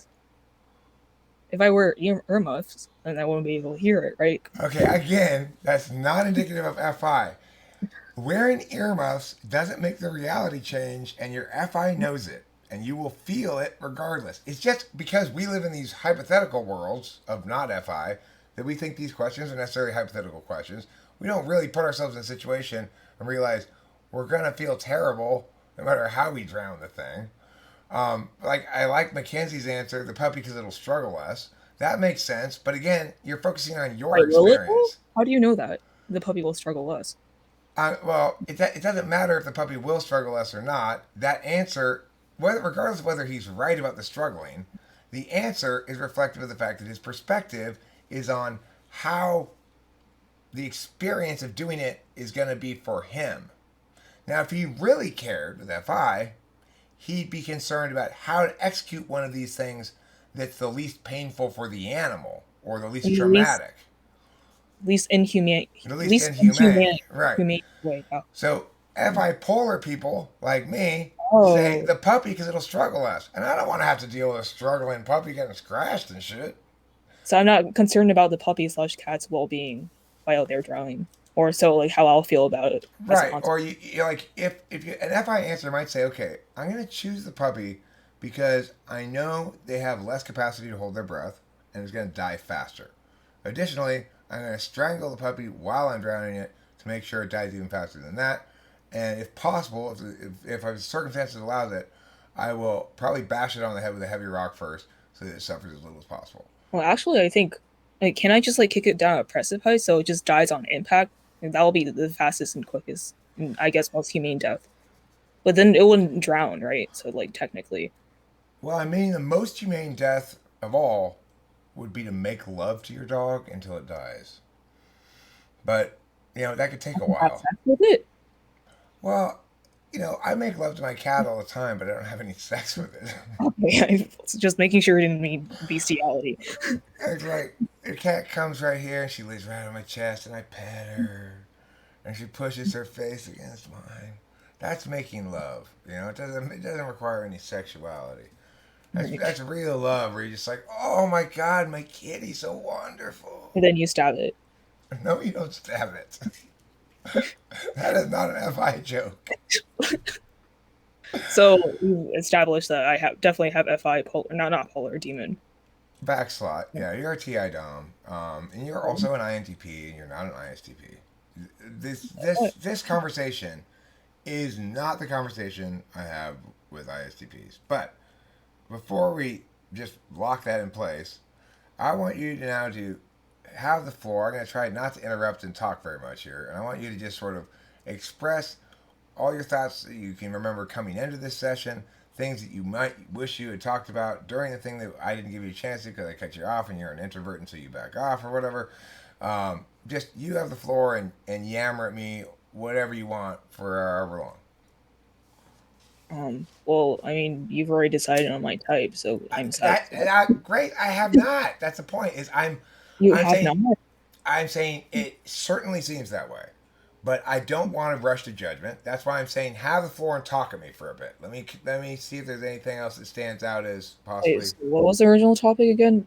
About how I, I felt before coming in here? things you Mm. thought you probably wanted to express before you before you had the session. You probably had some things in mind that you thought, if he says meow, I want to make sure to ask him meow because I have a problem with that or something like that. I want to make sure you get a chance to voice those things, and if you have any, and then also anything that during the course of the session you might have noticed yourself, I wish I had been able to finish what I was saying about that.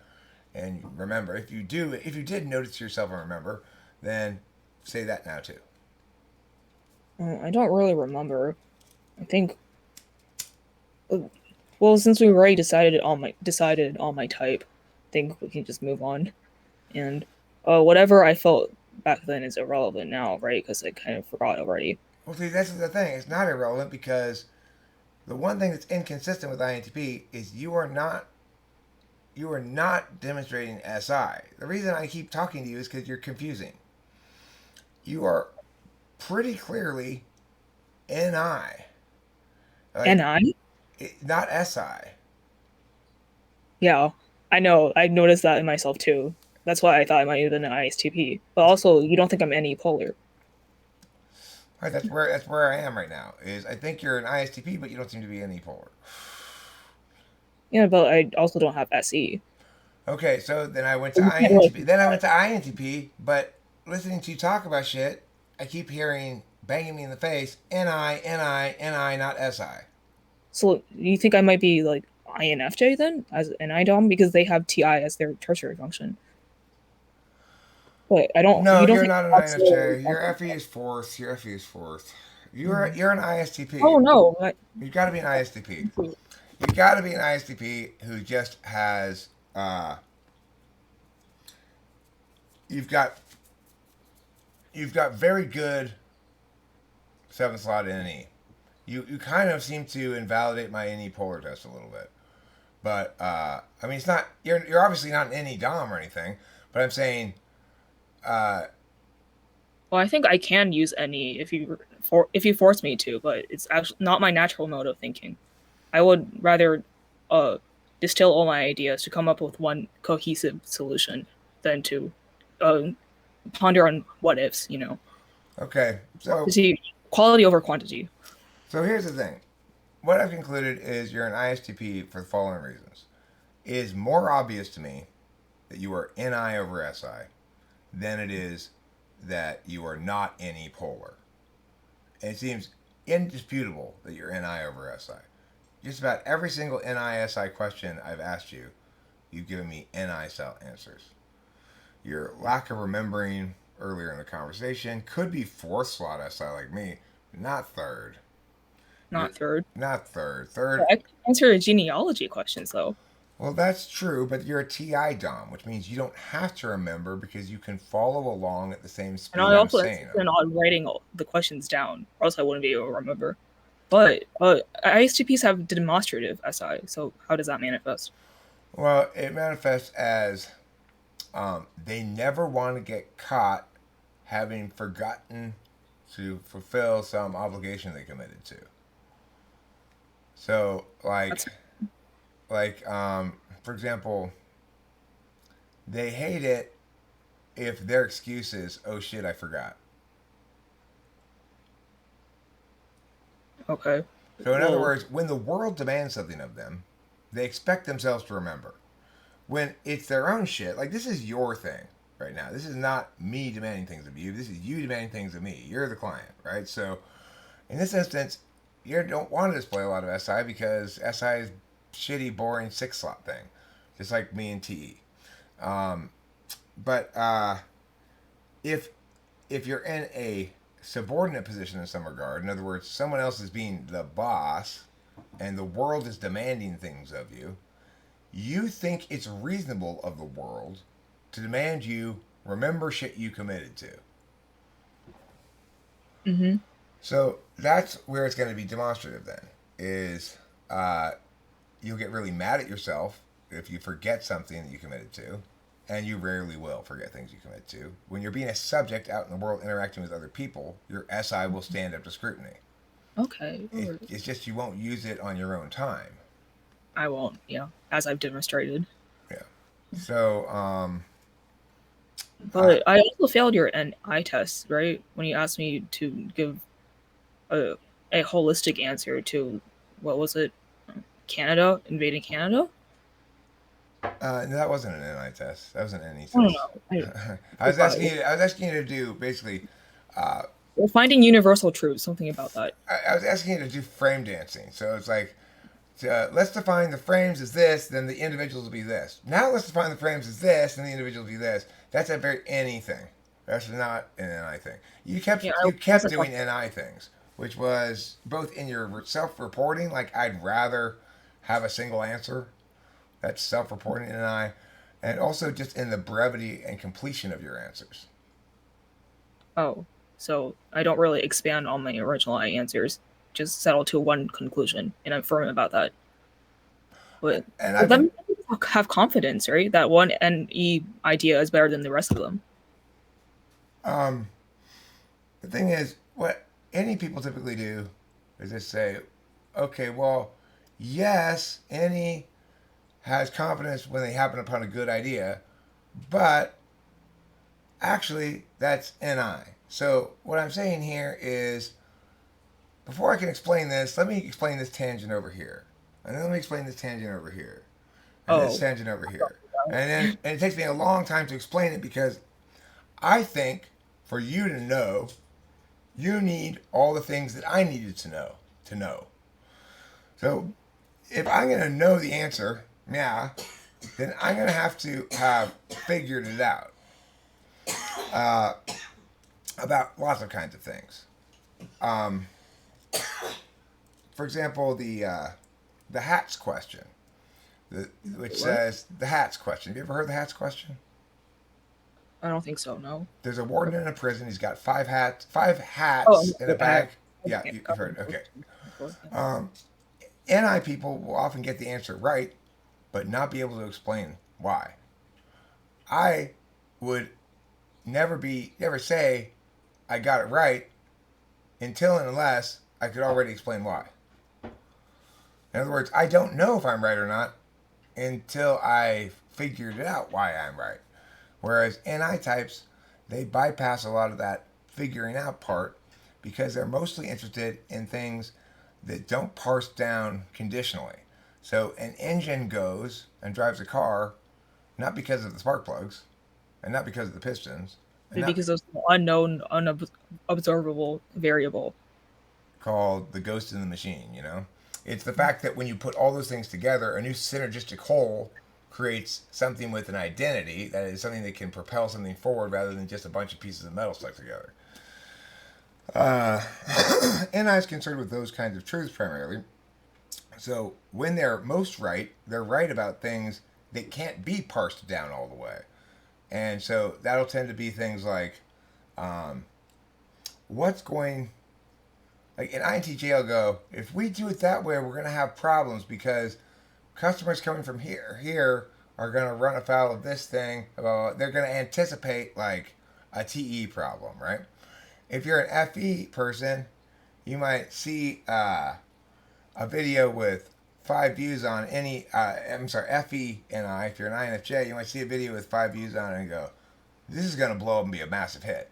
And be right just because and you can't say exactly why. It's a confluence of different things, you know.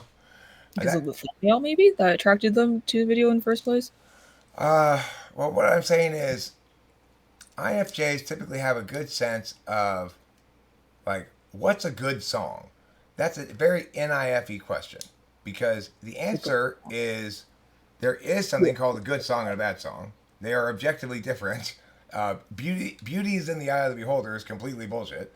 But the fact is, most people are not able to tell what's a good song because they're relying either on interfacing or personal knowing, like SIDOMs, or deliberating, like TI. They have to try to figure it out, or extroverted intuition, how the song they're listening to could be different, or extroverted sensing, they just dance into it.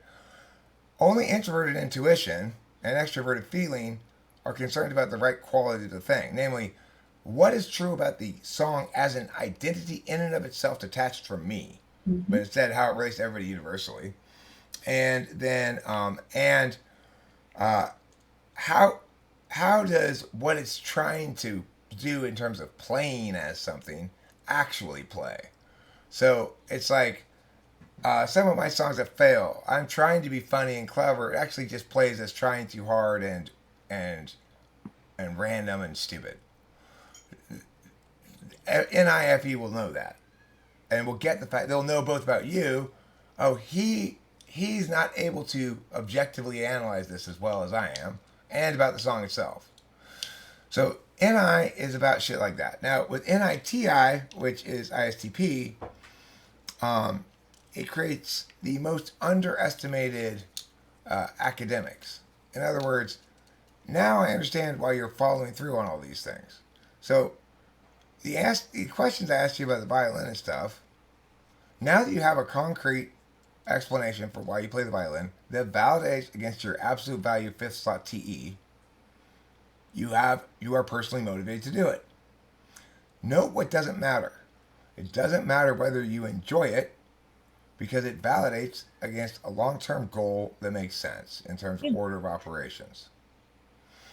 But That's textbook fifth slot TE because it's also ignoring real TE questions like, is that really going to help you? And the well, answer is probably not. because if I choose a different language arts course to partake in, then my GPA will drop from like a 4.0 to, I don't know, 3.8. Okay, well, I mean, you're trying to go to a coding to school to learn coding, right? To college to learn coding. Yes. So there's no advantage necessarily in terms of the curriculum between a Harvard or a regular school. I If never said I was planning on getting to Harvard. I never said you said that. I'm just saying, okay? I'm just pointing out that if you wanted to go to law school or something and be a lawyer, No, I don't want to be a but lawyer. if one did, then grade point average would be very important because what college you come out of is kind of a big deal in terms of which law school you get into, which is kind of a big deal in terms of how much money you make as a lawyer. There are very few other professions that work like that, though. So what I'm saying is, have you actually assessed whether there's an advantage to going to a better school given what you're trying to study? Oh, I only have aims for one school, which is my local state school. So, Do you need the don't grades really you care have about to get in there? what? Do you need the grades you have to get in there? Well, as of now, yes, but I don't want to catch myself slipping. Okay, but I'm saying, um, if you did slip some, you could still get in there probably. That's debatable because my extracurricular activities are lacking. Okay. Well, you know what I would suggest when you write about it or talk about extracurriculars or college people is discuss typology, psychology, Yeah.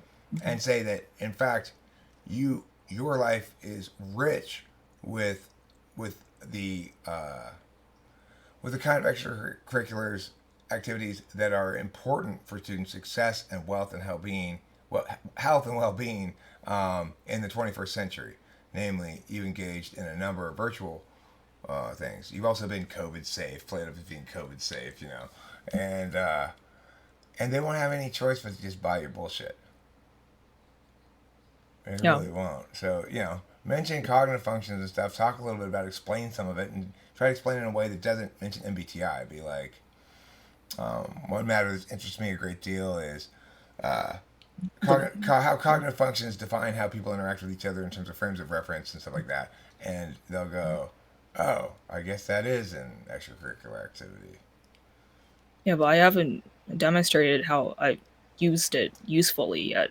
Right? Like I haven't started my own club about MBTI. I don't host typing session videos. Like I haven't done anything of use using MBTI as of now.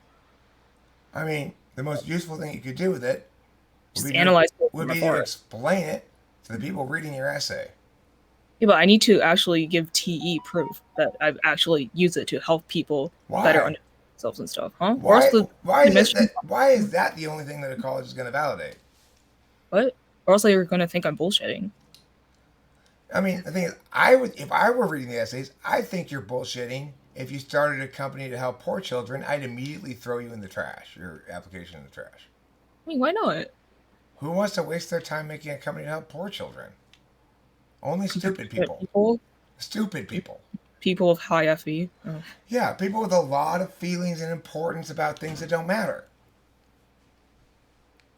That's who does that Well, shit. therefore, people say If that. if I were a college application person, I got a college application and say, I started a program of Amnesty International at my school, recruited many students, showed good leadership skills, I would throw it immediately in the trash. We do not want this person.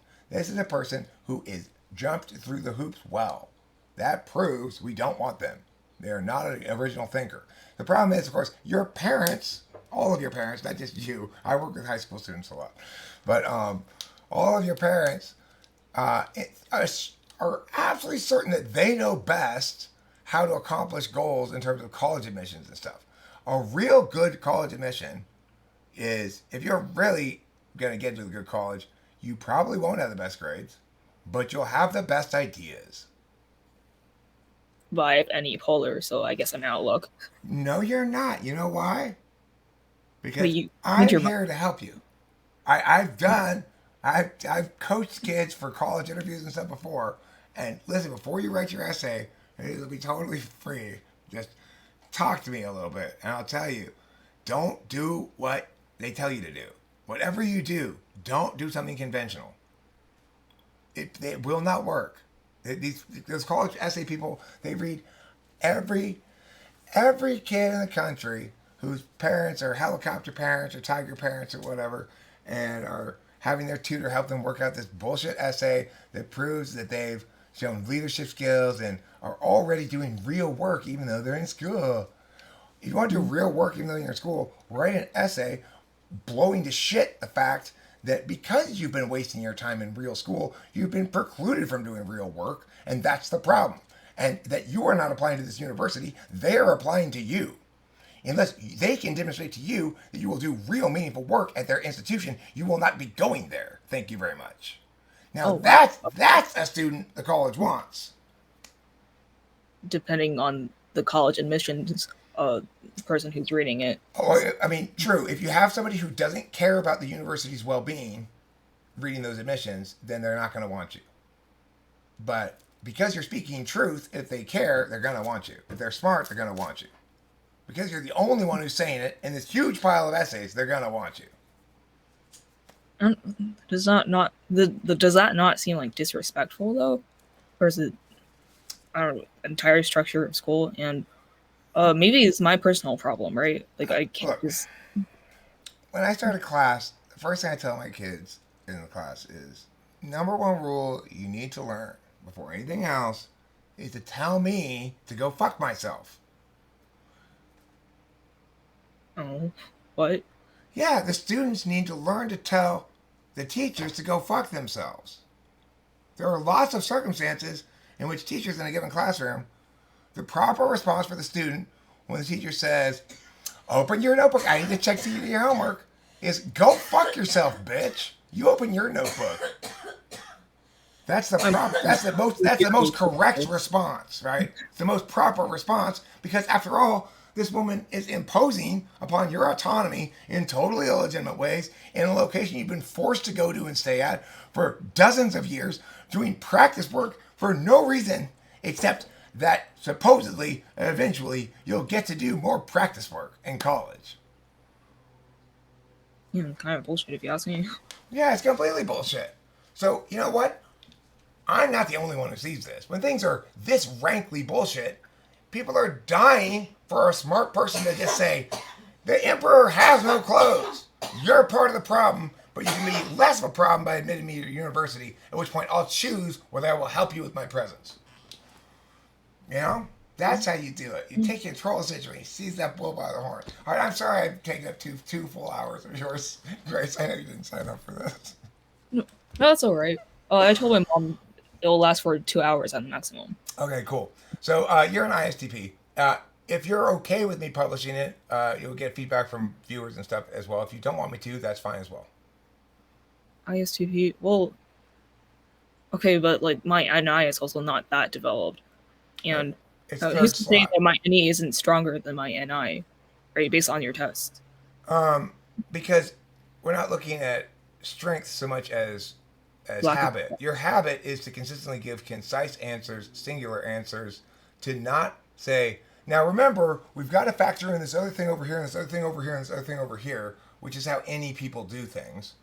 Yours is to give me the words and then stop. Oh, like with my what was the story? Genie and Beanie. Right. That's not NE. That's NI. That was the NI. Yeah, Yeah. Genie killed Beanie. The end. he acquired the horse. Yeah, very straightforward. Yeah. Uh, And SE is that kind of frame of reference too. What you could say SE is, why are we making this more complicated than we need to? Fair enough. But SE is also about being engaged in a present moment, indulging in your five senses. Not really.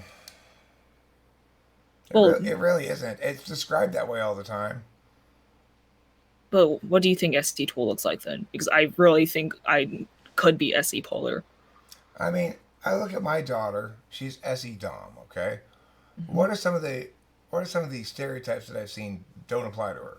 She is not super unclumsy. She still bumps into shit sometimes, but she's less clumsy than me and Rachel. But mostly, what it is, she's talking about concrete stuff. Good stuff. Yeah. Just she's talking about concrete stuff all the time, not talking about ideas. And she has this basic The sense that, ideating off of concrete stuff, though, right? well, yeah, That's just she can her sister. ideate. But when I talk about abstract stuff, she can join just fine. Okay, she's interested in it to a certain extent when she feels like it.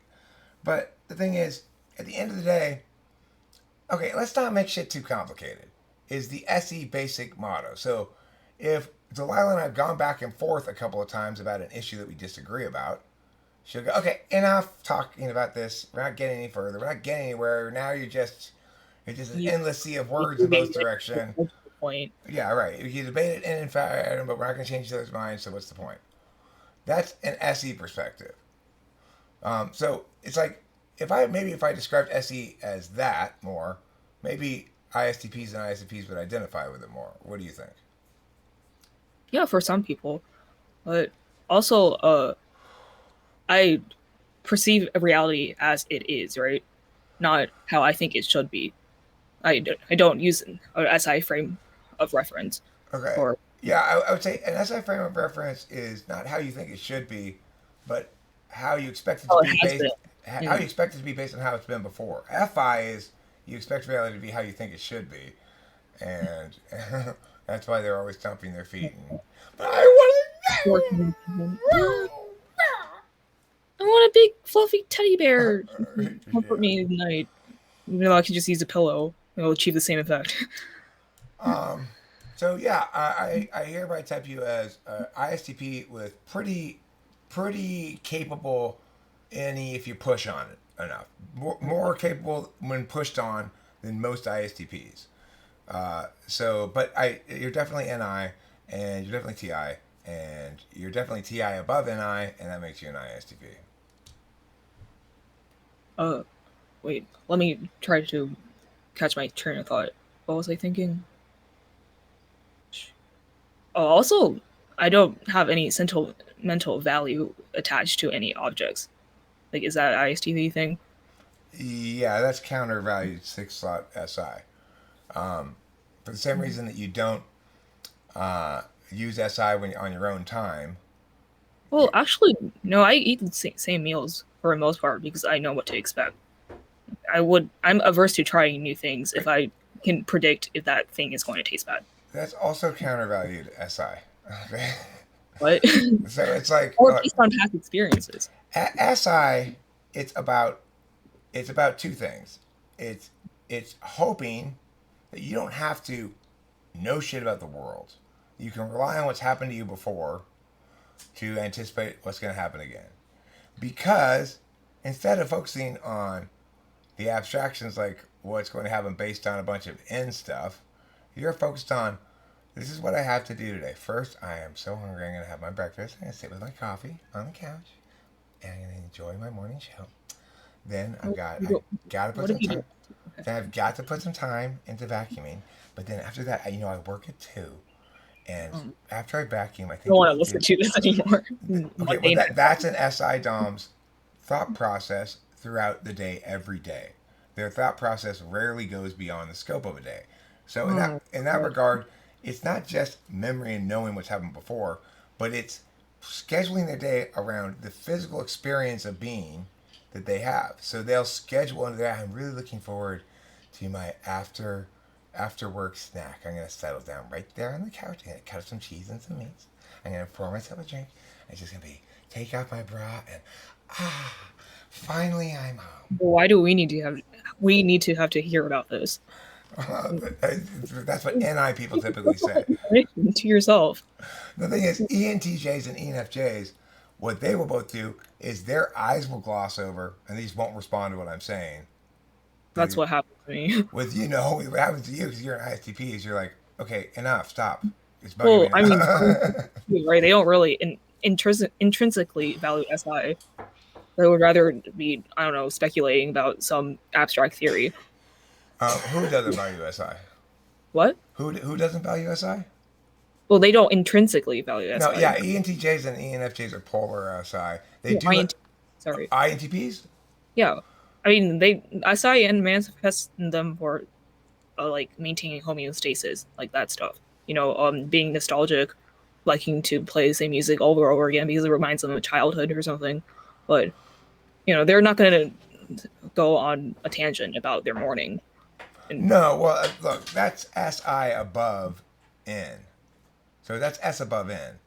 Yeah. The SI types that do that are S above N. My dad So does that. I think that INTPs also would probably not appreciate into SI stuff. They wouldn't love those stories, but they're getting into their own SI. It's third slot, it's selfish. What that means for an INTP, if you ask them what they're doing at any given moment, the answer is probably conserving my energy. Now, the other thing is here too. The other thing is they very much do the behavior part of the thing I was saying without the words. So I used to work with this guy named Zachary who's an INTP, and every time before he'd go to sit down and make a video, he'd set up his spot to be comfortable for him. He'd get his pillows, he'd get a cup of coffee, he'd settle in, and when he felt SI settled, it helped him to more relaxedly, with less concern about the FE, ideate and talk about stuff that was relevant to talk about, So the thing is, it is true that the selfish third slot SI of INFPs and INTPs is not going to sound like the boring story SI of SI1-2 people. ISTJs, ESTJs, ISFJs, ESFJs, they all tell boring stories about their day. ESFJ stories are like this. So anyway, I saw Judy at the store, and look at me, please. Yeah, I saw Judy at the store, and I said, Judy, I love those shoes. And you know what? Judy was so happy. She was beaming. Well, maybe not ESTJs. ESFJs. ESFJs, I said. ESFJs. Oh, ESTJs. No, ESTJs is like, there was a good deal on charcoal at the store today. It was next to this. I got a bag of cap for 50% off. And I put those two things in the cart. Naturally, I cut straight across because the most efficient way across the supermarket. You know how it is, Eric. The most efficient way across. Go down the aisle. So don't look at your phone, son. My dad's always trying to tell me how to go places from using his SI tool. I said, can I just ask my phone? You can't trust those things, son.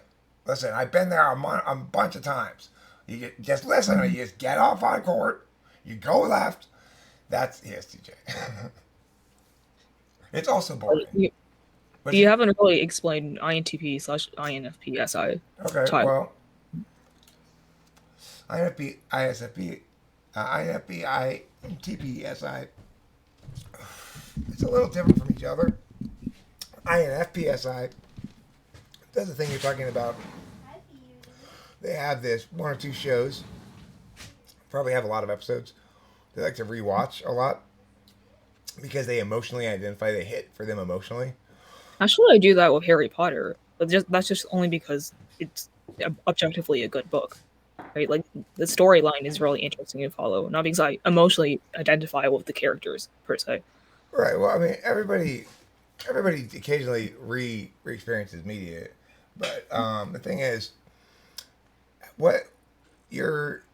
how you re-experience it links to where SI is. So I generally don't like to re-experience media except for music. Occasionally I'll reread something that's really good.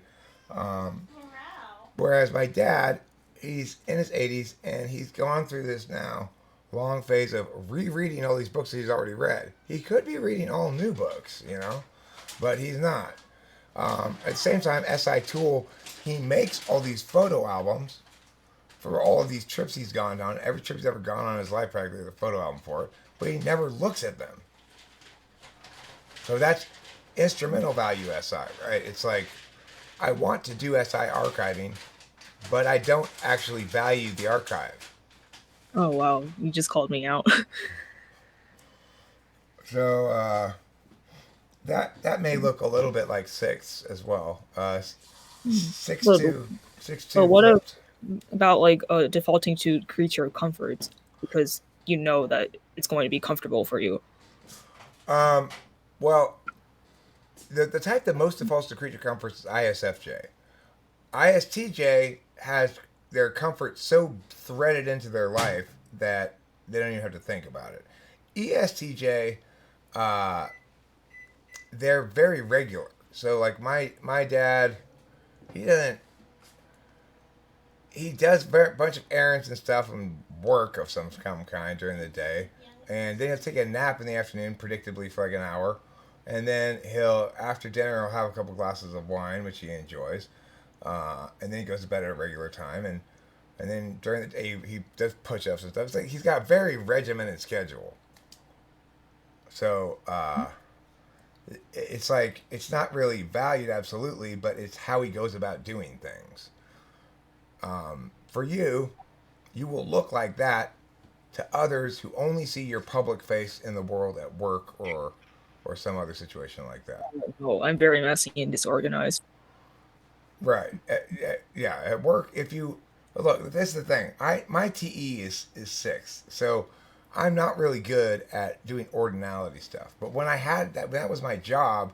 I actually kicked all kinds of ass at it. I made 400 pages worth of lesson plans for all these different levels of curriculum and stuff, and I had to make sure that the plans were stuff that a random sub could come in and execute and actually accomplish something with the class because we were doing real stuff, namely debate. If it's a competition, it's real, right? School's bullshit, but sports aren't. But what? But sports aren't. The reason school's bullshit is because more than one person can get an A. Yeah, and they can easily cheat too. Yeah, it's just it's not a true measure of people if it's not zero sum. If they want to truly measure the students against each other, they need to pit them against each other in direct competition, and only one student wins, and then there's a clear ranking. Right? Mention that there's always a correct answer to open-ended questions. I hate that. There's Which always is a very STP of me. there's always a there's always a correct answer to open-ended questions. One correct answer. Is there? Standardized test. Oh. Um, That's how SAT is structured. well, I mean, do they really ask open-ended questions? For English, yeah. Uh, like one of the questions was like, why did Bobby decide to wear blue on this particular day? Oh yeah. Well, There are interpretations that could equally all be correct if you argue your reasoning well enough.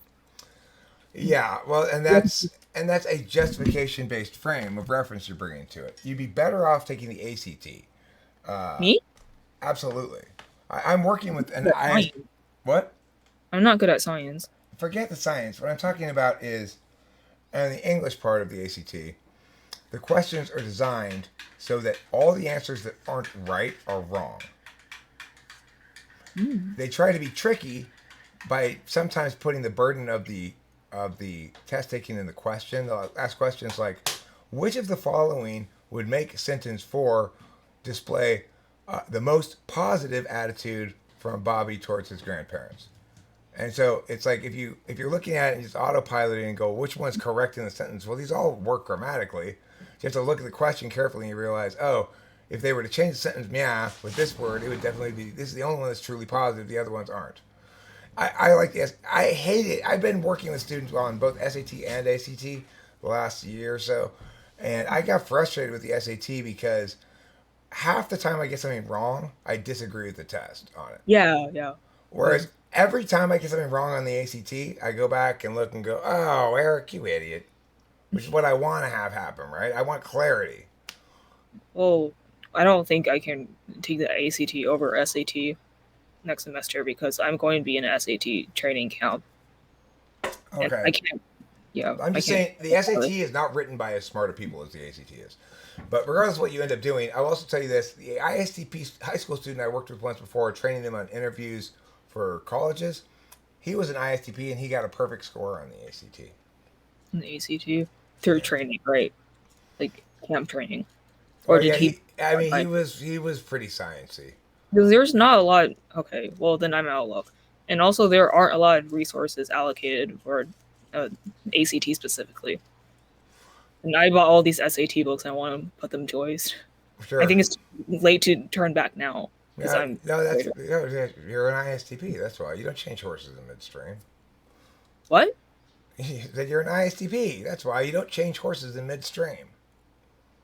Well, no, only because I already bought the books, right? And it's too late to return them. Like, I literally don't have any option left. Yes, there are always good reasons to not change horses in midstream. The thing is, I work with students on SAT and ACT by just having them do the online practice tests, of which there are plenty. You don't need to buy any books.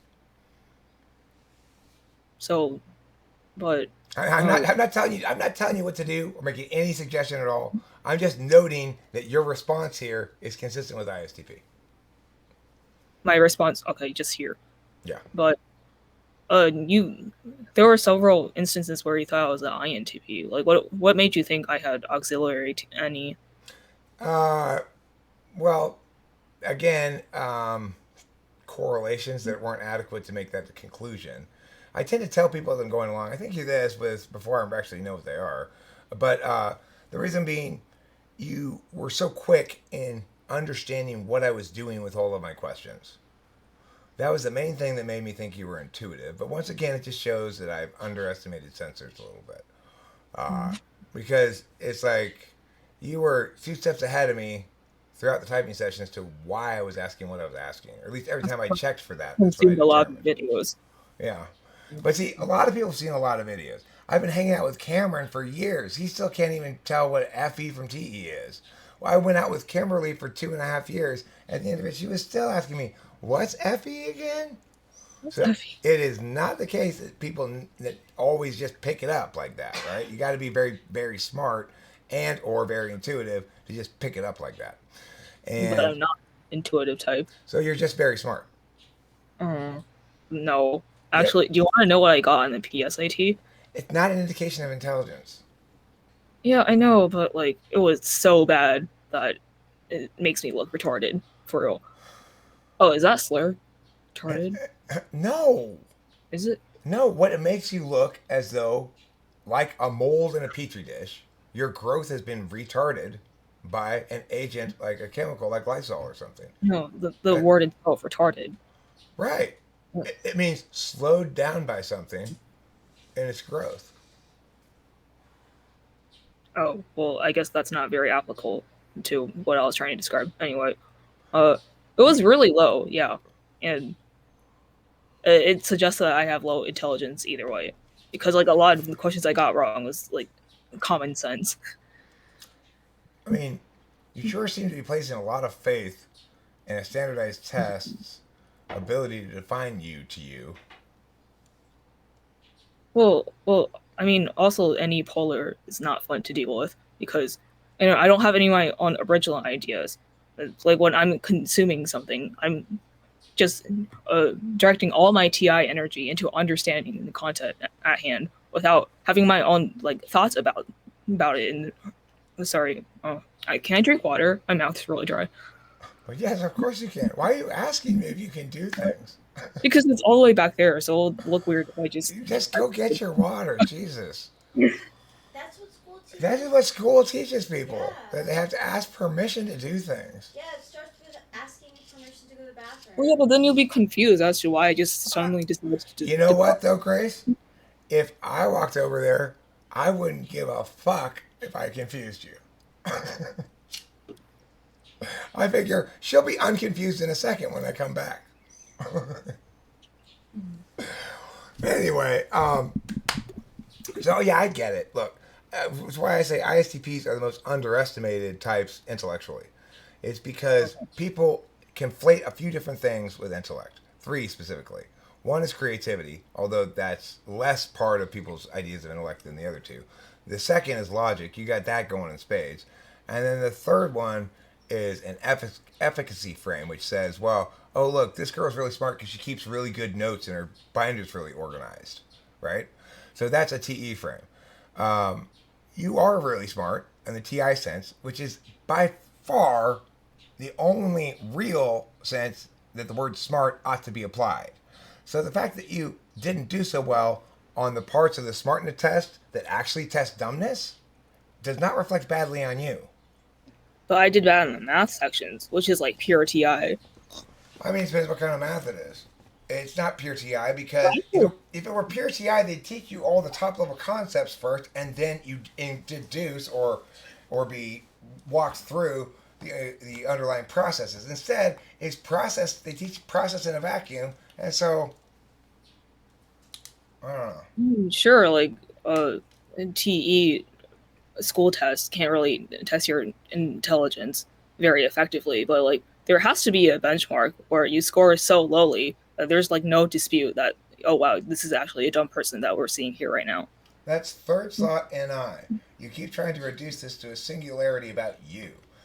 That's also the result of being in school for so long. Remember, they forgot to tell us all this when we were born. You're the boss of you. You decide what and who you are, and you spent your entire first 16 years having other people tell you the exact opposite of that. But that's why God endowed you with not one, but two middle fingers. So I encourage you to practice this art of going up to people who are imposing their will upon you and their ontologies on you, trying to convince you that their stupid, arbitrary, standardized test should be taken seriously by you for any reason. The simple solution is to begin with a fuck and conclude with an off, and maybe follow it up with a motherfuckers. And that will compensate for my low test scores no matter what. No, it will make it such that you realize you're not going to be colonialized by somebody else's standardized test. That does not define you at all. It's like I don't do that great on standardized tests because sometimes I outthink the test. Like I think they probably mean this. They said this, but they probably mean this. Sometimes I'm right, sometimes I'm not. Some of that. Another thing is I don't like reading the whole question. I'm trying to rush through the thing, so I get the questions wrong. I'm working with a fifth grader on SATs, and sometimes she and I get the same score on a section. We both get one wrong, or I don't always beat her. Well, yeah, because she's primed for a test and you're not. That's not true. That's not why. It's because my attentional manners are fantastic for being actually really smart in meaningful ways. They're not so great for test taking. Okay. So what I think is the problem's not me, it's the test. Well, why do you think I'm smart? Just because I'm an TI dom? What? How? Look, I know you're smart because of the fact that you were able to do the processing in real time as to where I was going with my questions and stuff. So when I asked you the values forgot all the questions, details, like right after. when I asked you the values questions, you're like, so basically TIFV, blah, blah, blah, right? And I tried to even specifically to use words that weren't the ones I always used for the given thing, but it didn't matter because you were able to make the I understand what you're trying to say. Yeah, you were able to you hopped the small intuitive leap before you even realized you'd done it. That's unusual. It's very unusual for people to be able to keep up with me during a typing session in terms of the deliberative part. So for me, because the typing session is deliberative, that is to say, I'm asking you a bunch of questions, throwing out possible answers, but not committing to them until the end, right? Until I've parsed out enough information from you. I got to get a lot of information before I know. Well, I answered one of your TI questions wrong. But you answered one of them wrong, but you didn't answer any of the other ones wrong. Well, it was only because I said that you already said that avocado tree was an avocado tree and not, in fact, a peach tree, so therefore it cannot be a peach tree. That assumes avocado trees and peach trees are mutually exclusive. What? Yeah, so that's why I asked, like, is it a hybrid of the two? Because, like... Yeah. Okay, and so your analysis here of your thought process about that question and why you got it wrong or if you got it wrong, the real issue is it's a matter of semantics. If you want to simply parse it with TI logic, where every word is merely a symbol that gets replaced by an A or a B, Yeah, and then that's good. then Yeah, yeah, then if that's how I only concluded. But I thought you made a mistake when you said it was an avocado tree. It was like, no, it's not. You just said it has to be a peach tree, or the other way around. I don't remember. okay, so that kind of analysis is why I know you're very That's smart. actually I've talked to lots of students too. I've worked with students for years and years and years, middle school, high school. Um, I oh, most importantly, I worked with debaters, and really, I'm like really clumsy in my speech. Do you not think so? And sometimes I don't use precise diction, which really bothers me. I mean, you're number one. I don't think you're clumsy in your speech. I think I wish you're not very fe polished, but that's not consistent with intelligence. Fe polish, I'm and polished. Well, I mean, I did my makeup and brushed my hair to look presentable just for this, and I never do that. I mean, the thing is, I didn't even notice any of that shit. When I say you're not very fe polished, what I mean No, is you're not afraid to polish my say TI analysis in an FE palatable way. Palatable? Yeah, palatable way. right. Well, what I'm saying is, for example, you're not afraid to challenge me on shit. Well, then why did you say earlier? Yeah, that's Ti way above Fe. So if an INFJ thinks that, They oh, won't challenge you in real time. So, they'll they'll sit on it until they come up with the best way to phrase it, and they'll go. So I'm really curious. Earlier when you mentioned I might be an INTP, what were you looking at there? What kind of false impression was I giving you that made you conclude that? I'm just curious. And in that case, they're trying to be as non-threatening as possible to the other person. Of course, I'm an ENTP. You can come at me as much as you want. I don't give a fuck. I have all the answers. God damn it. But that's indicative of fourth slot FE.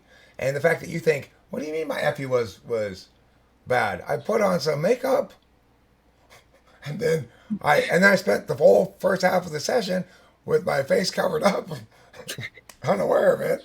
That's like the bare minimum FE. That's fourth slot FE. Rachel's been trying on dresses for like 3 days straight, 24 hours a day. So that's more second slot FE. she's so she's trying to decide what to wear to the wedding. This wedding we're going to. uh, well, sorry to interrupt, but there's a spider on the wall. Okay.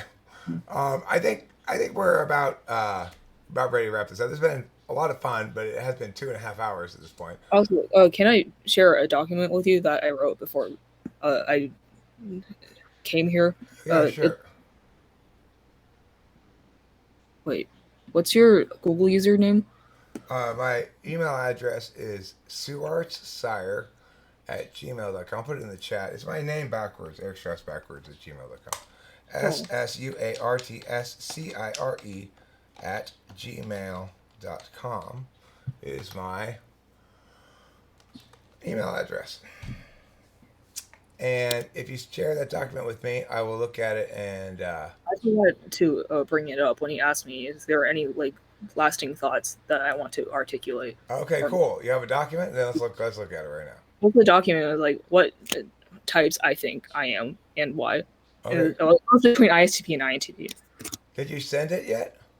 What? I sent it to you. It was just scattered. It seems really scattered, not polished. So I apologize for that. I'm curious to see what it is, but I don't see it yet. So I wonder if it went into spam. Do you want to present it to the screen? That'd be fine. Yeah, that'd be great. Yeah, in case if anybody's going to watch this video. Okay, cool. I don't know why it didn't show up on my email. I just don't think I can be intelligent in in a creative sense if I have any polar, right? Like that's practically impossible because I literally don't have any original thoughts of my own. Um, Like my thinking is always swayed by some outside influence, no matter what.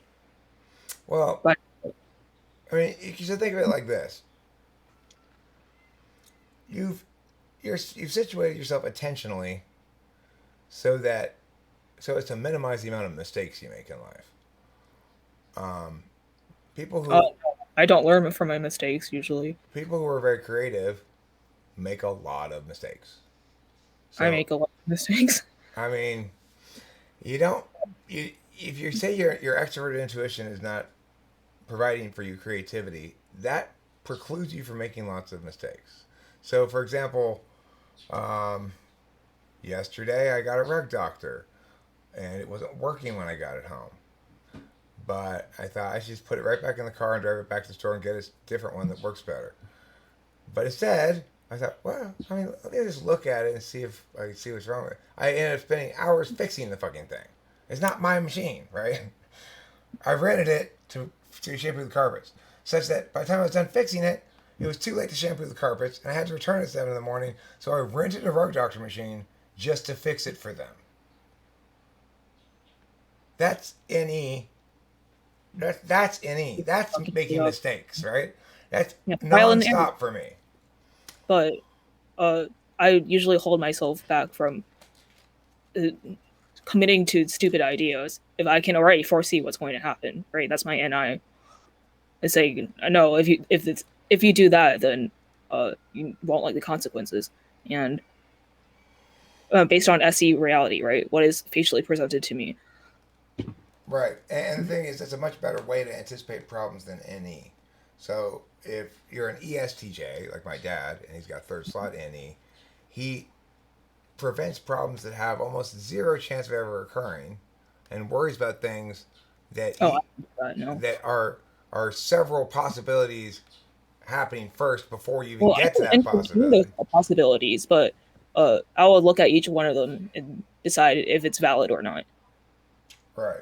So the thing is, for example, my dad will say, okay, well, after we find out the answer from these people, meow or meow, then we're going to need to know meow, and then we're going to have to make a decision. So let's talk about what decision we're going to make. No, Dad, let's not talk about it because it's not time for that. First, we have to find out what these guys think. Once we do, then we'll have the information we need to make an informed discussion about the next step. Once we've decided that, we'll have the informed discussion that we need to make a decision about the next step. You're trying to have an informed discussion before we've been informed about anything. That's any third, my dad. Well, shouldn't he have come up with that T conclusion first? Because he's a ESTJ. No, because his TE works like this. He successfully anticipates everything that could possibly go wrong, no matter how ridiculous it would be. And it makes him very narrow in his TE choices. So he rejects things that he's considered as possibly going wrong, and that's how he avoids making mistakes. Whereas NITE is quite different than SITE. It doesn't link to the self; it links to the external world. So for my dad, he was spitting. These headphones were a waste of money this morning. Because why? Because last night he got them home. He experienced not being able to set them up. I came home. I said, "Well, I can set them up right now for you, Dad." He said, "I'm eating dinner." He came out this morning at 9:30. Had just woken up, but he'd been up for like 2 hours waiting, having trouble with the headphones. So from his experience, these headphones didn't work, even though I hadn't even looked at them. I hadn't even connected the Bluetooth yet. I hadn't added them as a device or anything. I said, Dad, just give me a second to do the fucking thing. And then afterwards, he was like, oh, happy, oh, these work great. There was no NI, there was no recognition of the fact that, oh, wait, there was something wrong with the way I was thinking before. None of that. That's ESTJ. He doesn't recognize that these possibilities are that he's simulating are actually insignificant in the grand scheme of things, right? Yeah, he doesn't understand the relevance of a given thing. And what you just did there is NI it beautifully. You know what? Oh, well, I recognize that in my ESFJ mother too, so I have experience as I experienced it back my claim up, I guess. ESFJ mother, huh? I bet you are well clothed. I bet you have learned when you go out to introduce yourself to people. Yeah, You that's better why go I was introduce my yourself. posture was so bad. Oh no, what will my ESFJ mother think if she was here? Does your mom have a sign on the wall A that sign? that instructs you But like to live, love, laugh. yeah, that instructs you to live, love, and laugh? Uh, I don't really know what's in my house, in her room. You don't look at your walls very much, huh? Oh yeah. Do you see in my document that I said it took me a whole week to realize that the 30 by 48-inch mural painting, whatever, was removed from my room and transported into the living room. It took me a whole week to realize that. Okay, I Yeah. still haven't gotten your paper. Huh? Did you email it to the right address? I just, well, I didn't email it to you. I just shared it to you through Google Doc. Oh, well, Google Docs should alert me to that. But okay, fine. I'll go to Google Docs then.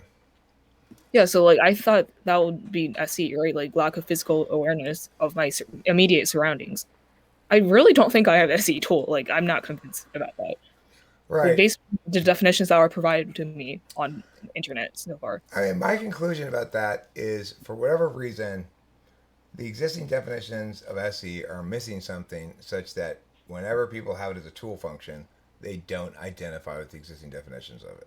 Because it, And I'm not spontaneous or thrill seeking, like not at all. And I don't seek I, novelty. ISTPs are not thrill seeking or whatever else that says. Well, maybe I might like do a physical action out of spite. Like if my mom was like, "Hey, don't drop the dishes," I'm like, "Okay, I won't drop the dishes." Maybe that's something I would do. But yeah, if I don't see any like potential fulfillment in me completing that action, then like just I won't do it. Right? Like I'm very content with just like sitting in bed reading all day than going out and doing physical shit. I don't feel a need to do that. I don't seek novelty in the physical realm. That's what I'm trying to say. Okay. Oh, explanation. Uh, Yeah, so like any over SE then? Not okay. really, So because the thing I'm reading your thing right now. Okay, is why I'm not really paying attention to you. So where you say here, uh, Annie is concerned with exploring the external world of possibilities. I mean, any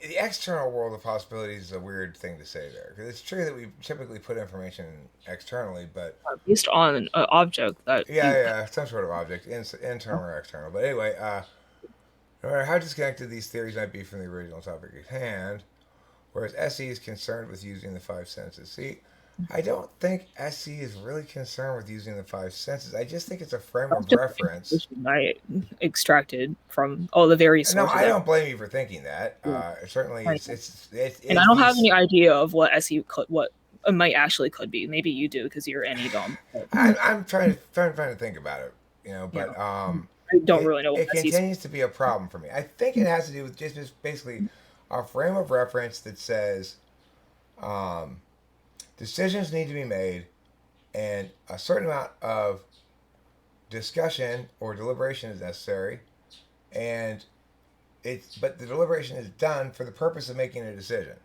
For for ENTPs, the deliberation is done for the purpose of making words, and for an IN like for a let's say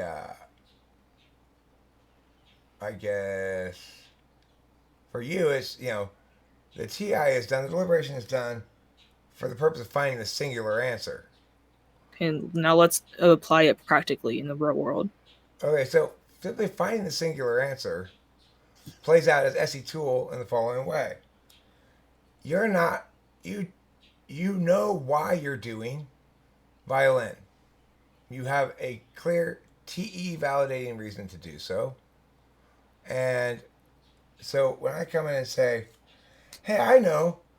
How about instead of living your life, you you listen to me and blow it all up?"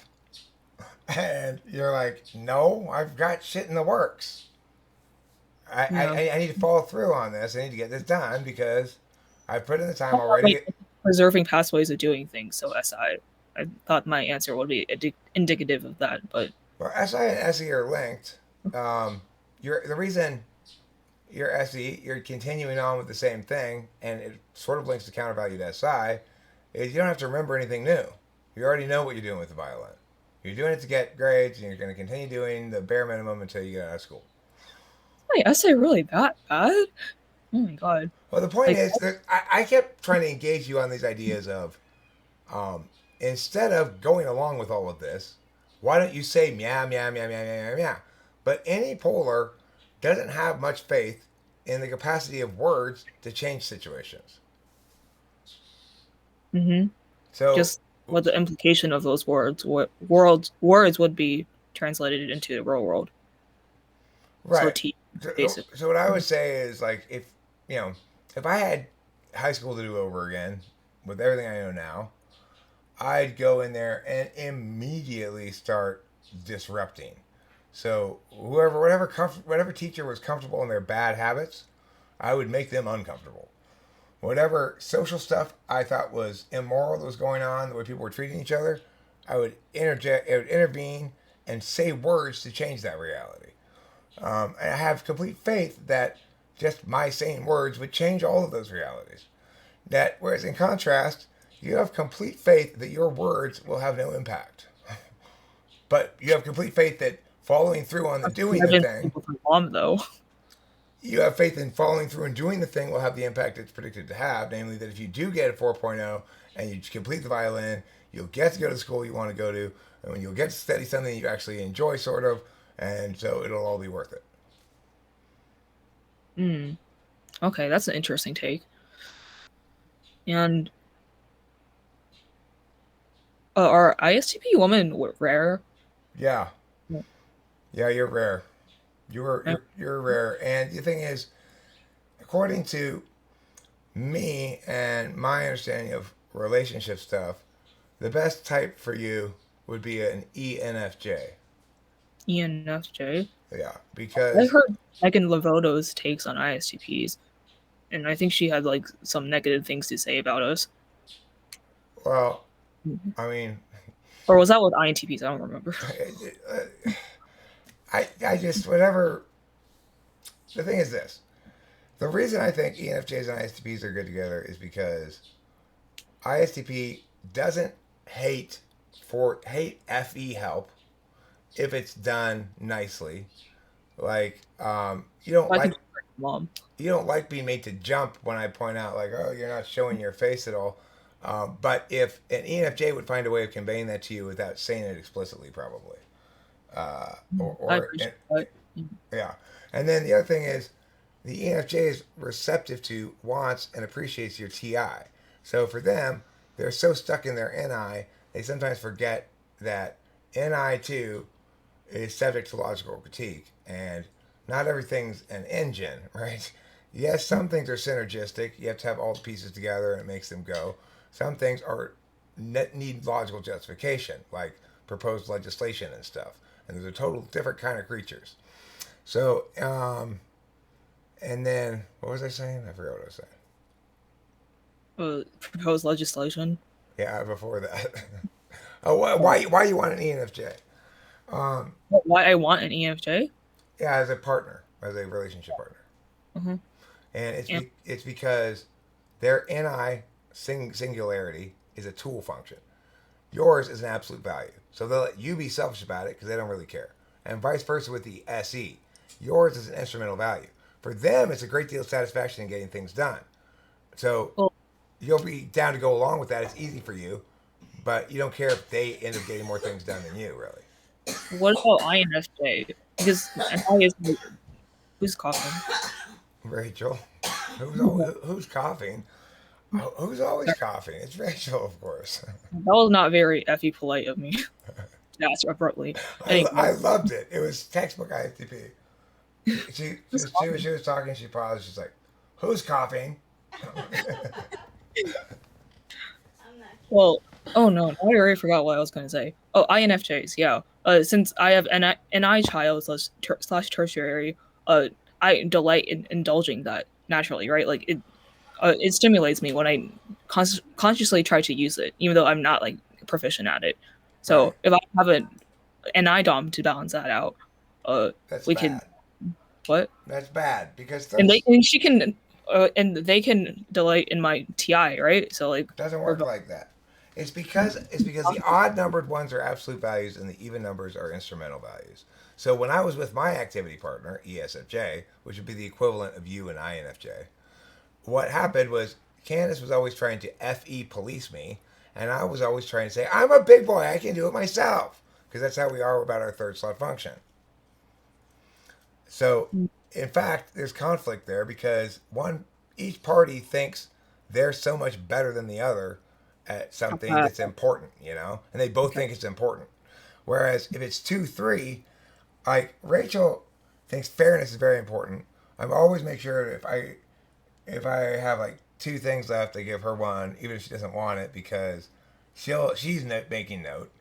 But I don't really care about fairness as long as I'm not treated dramatically unfairly, or as long as the unfairness is of my own free will and not trying to be taken from me, right?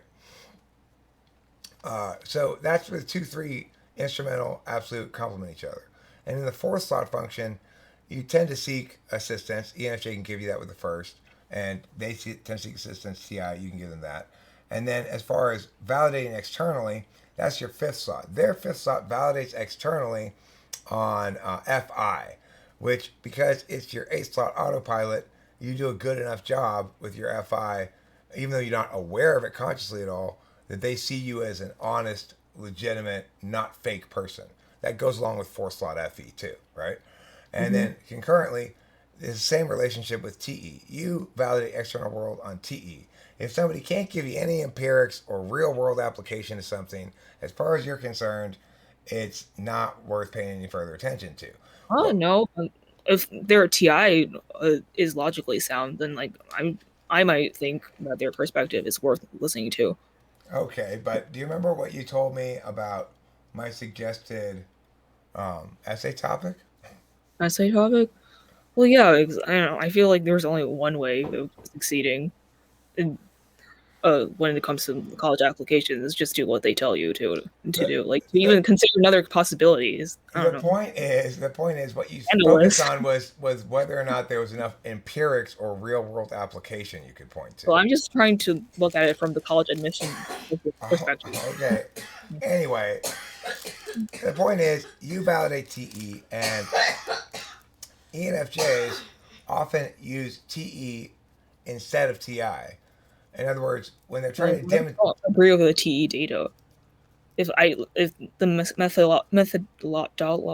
methodology, Uh huh. yeah, they use to produce the results that they concluded is like totally fucked up. Like, what if I saw a flaw in their methodology system? Right. But remember when you said earlier about why your own thing would be dismissed because you had a lack of real world applications? Uh, I have a lack of extracurriculars to back up my statement of me helping people with cognitive functions and stuff. Right. But the point is, there's no reason to conclude that a college essay must have a component where you help people. Really? Of Well, course that not. doesn't sound selfish. I'm like, oh, I just analyze people for fun and without interacting with people and making a real impact in the world. But here's the best thing you could do is make an advocacy instead. You simply say that Mm, the status quo about the education system is completely fucked up, and the reason is because it doesn't account for the fact that people pay attention in different ways, and those attentional stacks define them both as learners and as people. This cookie cutter approach, where everybody's got to take a broad curriculum of basic stuff, um, is a guarantee that some students are going to be tortured some of the time and gain nothing from it simply because of who they are. And then you argue the moral point. And you say, note, I did not make a club to do anything about this. That would have been wicked of me. I did not go out of my way to do any empirical research. That would have been wicked of me. Because that would have been ignoring what really matters, which is everyone needs to agree with these words first. Then we can move forward. right. And if you see, now of course, that's the total opposite of your mindset in general. it's like you think, no, I just gotta do what they say to do. That's how you successfully get through college admissions. You do what the college admissions essay instructions tell you. Or you be so brilliant they can't ignore you. Yeah. My writing skills are not that great, so Hey, I work with high school students for just $40 an hour if you want some help. $40 just for tutoring. Yeah. And it's About not tutoring. I teach basically, but I help people with essays. I'm working with kids on SAT prep, ACT prep, and I'm a debate coach too. So during debate season, oh, I also, well, when you suggested that I should join debate, what was your reason for that? Or did you imply that I should join the debate? I don't know if you explicitly said that. um well, you're really good at picking out problems and arguments. It's natural for you. Huh? Well, no, because I always skate over SI details. No, in fact, you use SI demonstrative exactly to pick apart things. Eric, earlier you said I was an INTP. What were you thinking then? And now you're contradicting yourself. So why should I believe you now? This is a debater skill. Now, granted, it's an SI contradiction, not a TI contradiction, because you've got demonstrative SI. And the shortcomings of ISTPs in debate are that when you surprise them in a round with something they've never heard before, Oh, they freeze and they don't know what to do. But if you got a good coach, then that shouldn't happen because a good coach, like me, for example, will prep the students with classes of arguments. If you hit this class of argument and you don't know what to do with the specific argument in the class, then attack the class of argument. do you actually think that I'd be suitable to join a debate team, or are you just biased because I'm an ISTP, not TI Dom? I mean, that, yes, I'm biased. I'm biased towards being correct about which students have the capacity to succeed in debate. I've taught everything from ESFPs to ENTJs to INTPs to INTJs. As Like, I what have I uh, individually said so far for you to think that, oh, this girl will be good at debate? What you just did right there, I wasn't answering your question specifically enough. You weren't going to Oh, let that slide. well, I mean, I was going to, but No, I appreciate that. You shouldn't let it slide. It infuriates me when people don't answer my questions. That's not the question I asked, motherfucker. Would have been a perfectly fine response from you. oh, I want to call you motherfucker. Oh no. I try to encourage you young people to do that because the rest of all their schooling trains them to be obedient. So somebody's got to step in and say, remember, you have autonomy, rights, are an individual. You have two middle fingers. And just because somebody's older than you and a teacher doesn't mean you don't have the perfect right to tell them to fuck off if they start imposing upon your being and your time and yourself. It's not their job. Their job should be to figure out what you are trying to get out of the class and maximize the way that you get that out of the class. If you don't know what you're trying to get out of a class, why the fuck are you taking it? That's how Maybe fucked up education is. going to college. Right. To get into college is not a good answer. You're not taking. I'm taking this class because it's going to let me take another class that I don't know why I'm taking. Is not a good answer. Well, maybe for your standards, but I don't see another way out. That's fine. I'm not trying to change your behavior at all. I'm just saying you are an ISTP. Okay, can you test me more with SI. I think I could show that I'm better than demonstrative, possibly. Okay. Um, what are you gonna do after dinner tonight? After dinner, uh, brush my teeth, go to sleep. Immediately? What? Immediately after dinner? Just I mean, what? Well, finish yeah. finish Just chewing on your what? way to the bathroom. Just finishing chewing on your way to the bathroom, brushing your teeth, and going to bed. I don't even think a SI dom would include that, right? Like, obviously, you're gonna chew your food, no duh. No, what? No, I'm saying, what are you going to do between dinner and bed? No, I'm actually gonna immediately go to sleep because it's getting late. That's literally my plan. Okay, so you're not Like, an SI person. no, just well, maybe some other day. I'd say like I'd watch a TV show or If you were an SI person, you would say this. Okay, finally, I've got an hour to simply have my experience. I've got my comfortable chair, got my No, it's favorite only because beverage. I don't want to do anything other than sleep afterwards. So if I did, then I would propose that I do something else, right? Right. You're arguing. But the point isn't that you're not doing something, it's that whatever it is you're doing, it's not paying attention to maximizing your experiential pleasure of the moment. No, I have to sleep. It's Uh, instrumental. When but I ISFJ sleep. when ISFJ sits down and has that cup of coffee and watches TV after dinner before going to bed, it's not because they're not tired. It's because they know they need to wind down and have their time that they Okay, know fine. How because would they always have INTP? it. How would INTP answer then? Like, introducing ISFJs and SJ types. And INTP would say this: "I'm not sure if I'm having dinner. Oh, we are having dinner. Okay, yeah. What am I doing after dinner?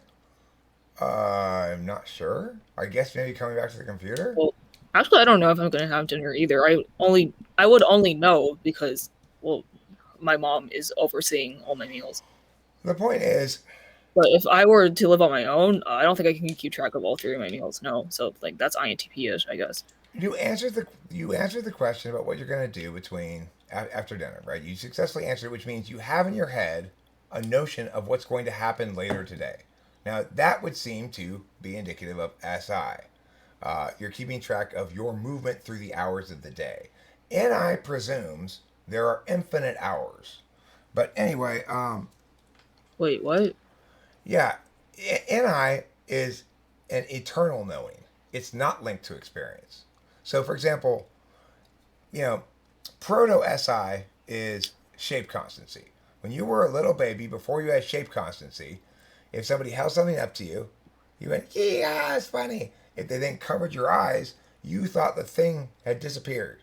You forgot all Wait, do about it. people think when people blink that their eyes disappear? I'm talking about Huh? very newborn babies. When you Yeah, were I a, know. You said so. They process something that's in front of them. Once you take it away, they think it's gone forever, right? when, So yeah, therefore, when people blink, they think their eyes disappear. Is that what goes through babies' minds? um, I'm, I would suspect that a blink is not a sufficient absence of sight of the thing to kick it into gear. But the Okay, idea is what if I people blink deliberately? just listen.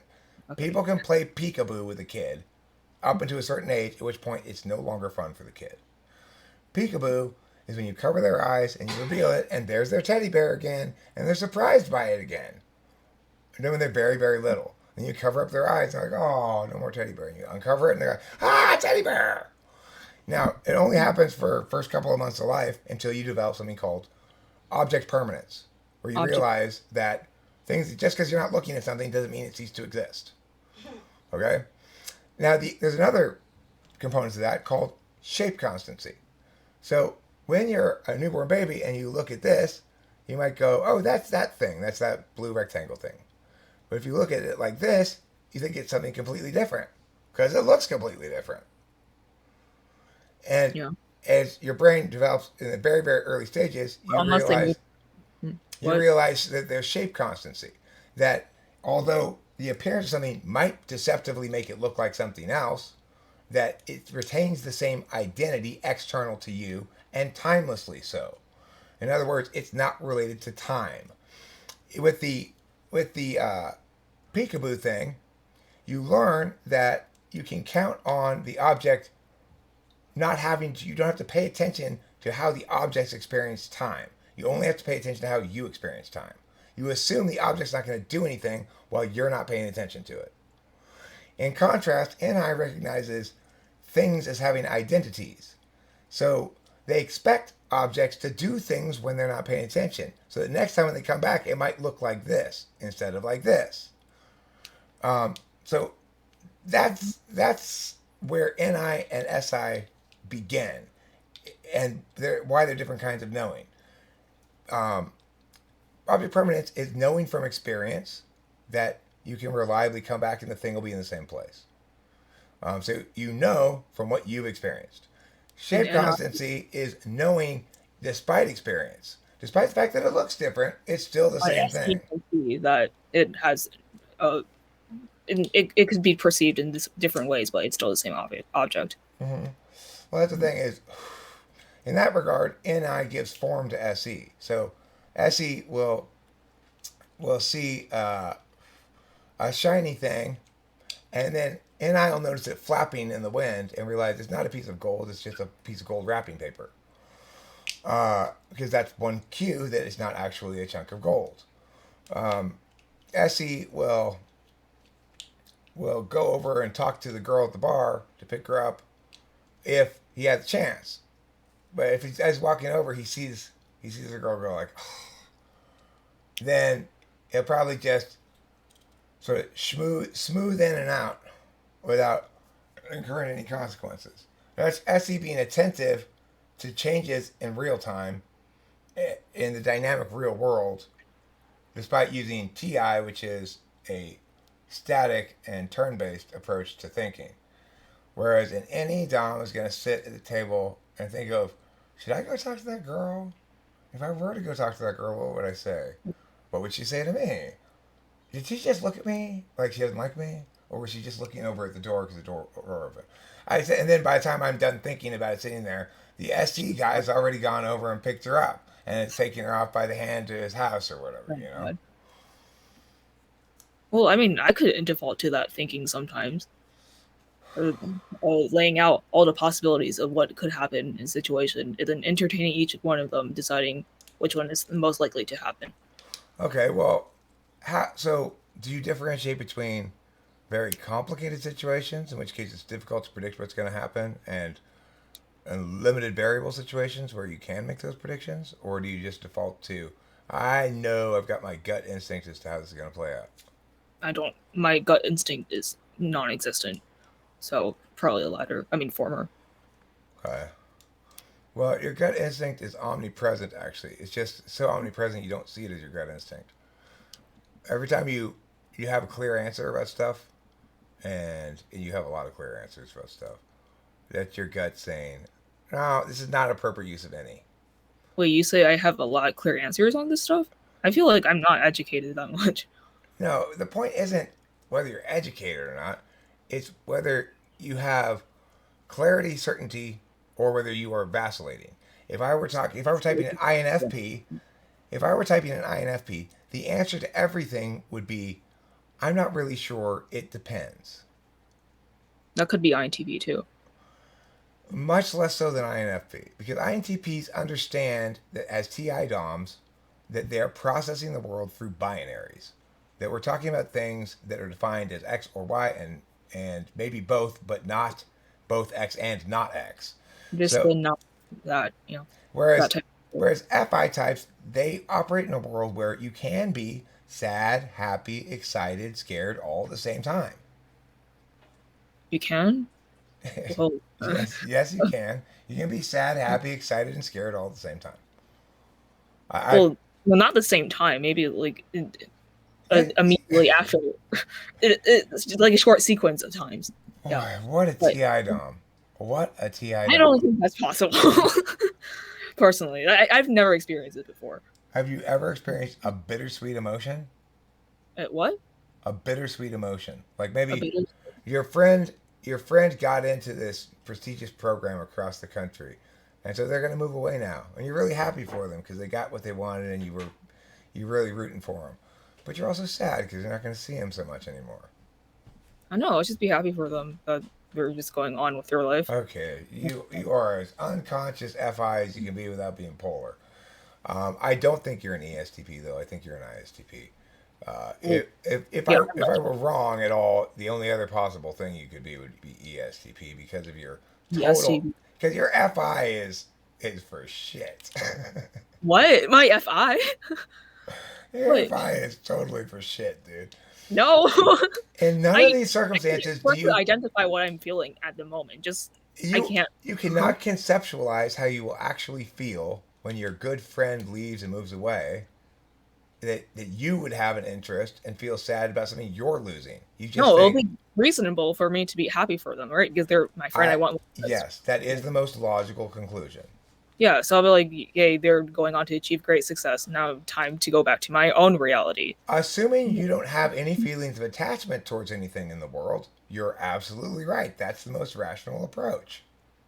Yeah. Actually, I don't really have emotional attachment to my friends. They're just interesting companions that I can talk to.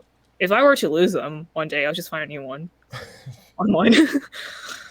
Well, you know what? I know they're going to appreciate learning how precious they are to No, they know. I'm upfront about them about it. you.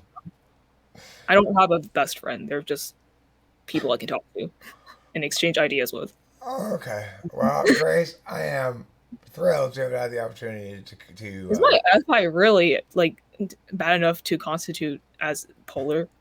Like, uh, the thing is, I don't really have an because you're FI also polar FI test. polar, right? So you should be able to spot another FI polar person. No, I don't really have a test for FI polar, and the reason is because the nature of FI, it's arbitrary and mushy.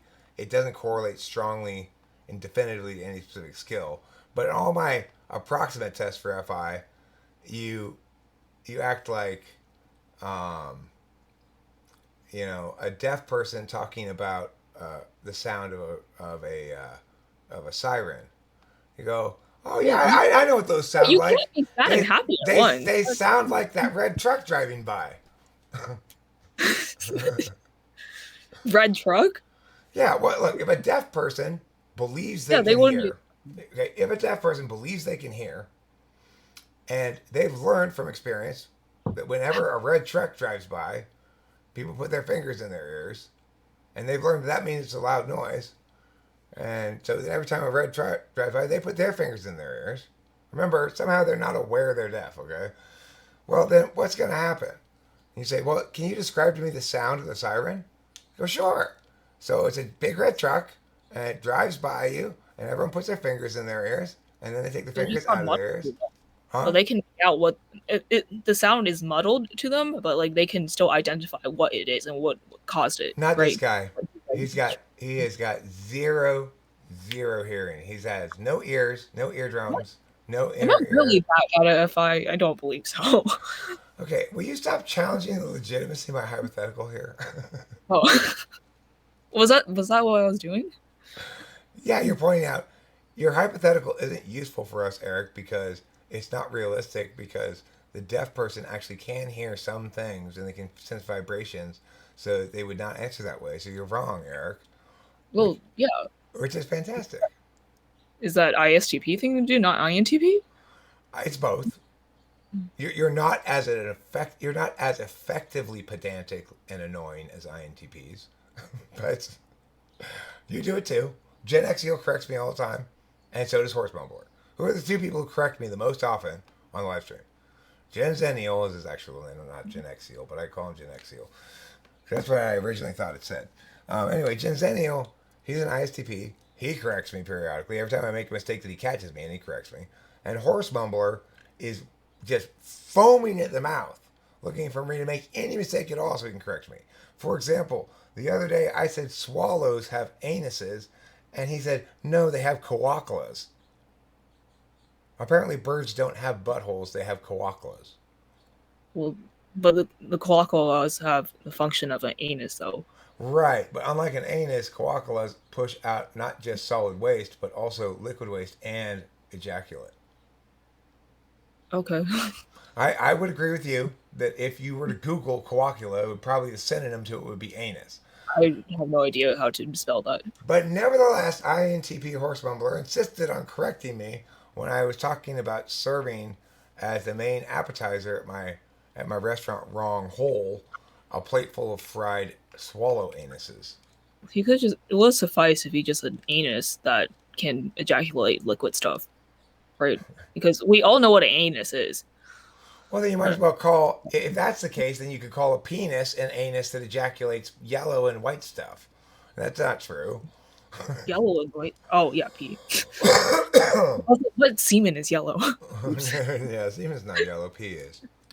Um, so okay, so I mean technically horse mumbler's right, but that's what TI DOMs do is, and Well, that's you've been doing it throughout the whole session. Um, anytime there's any kind of contradiction, you remember that at least. You bring it up. Hey, but you said meow, meow, meow. And It's great. It's fantastic. You Yeah, may but you may have a bit of a hard time with other girls in the world. girls? What? Well, ISTP girls don't conform to girliness expectations Oh, actually, usually. all my friends are girls. Yeah, I don't know how to hang out with guys because I've always been with girls for as long as I can remember. I guess what I'm getting at is not that you won't have any friends, but that you may run afoul of girls when they want to do things that are very girly that you don't like, such as shopping and putting on makeup and. Oh, Uh, I'll just politely decline. That's it. They'll understand. It's fine. okay, very straightforward. My bad. Making it more complicated than I need to again. Okay. All right, But so I'm gonna stop this video now. It, are you okay with me publishing this? do you think the users will find it Hell yeah! interesting? This will be a very popular video. I find it very interesting. Why?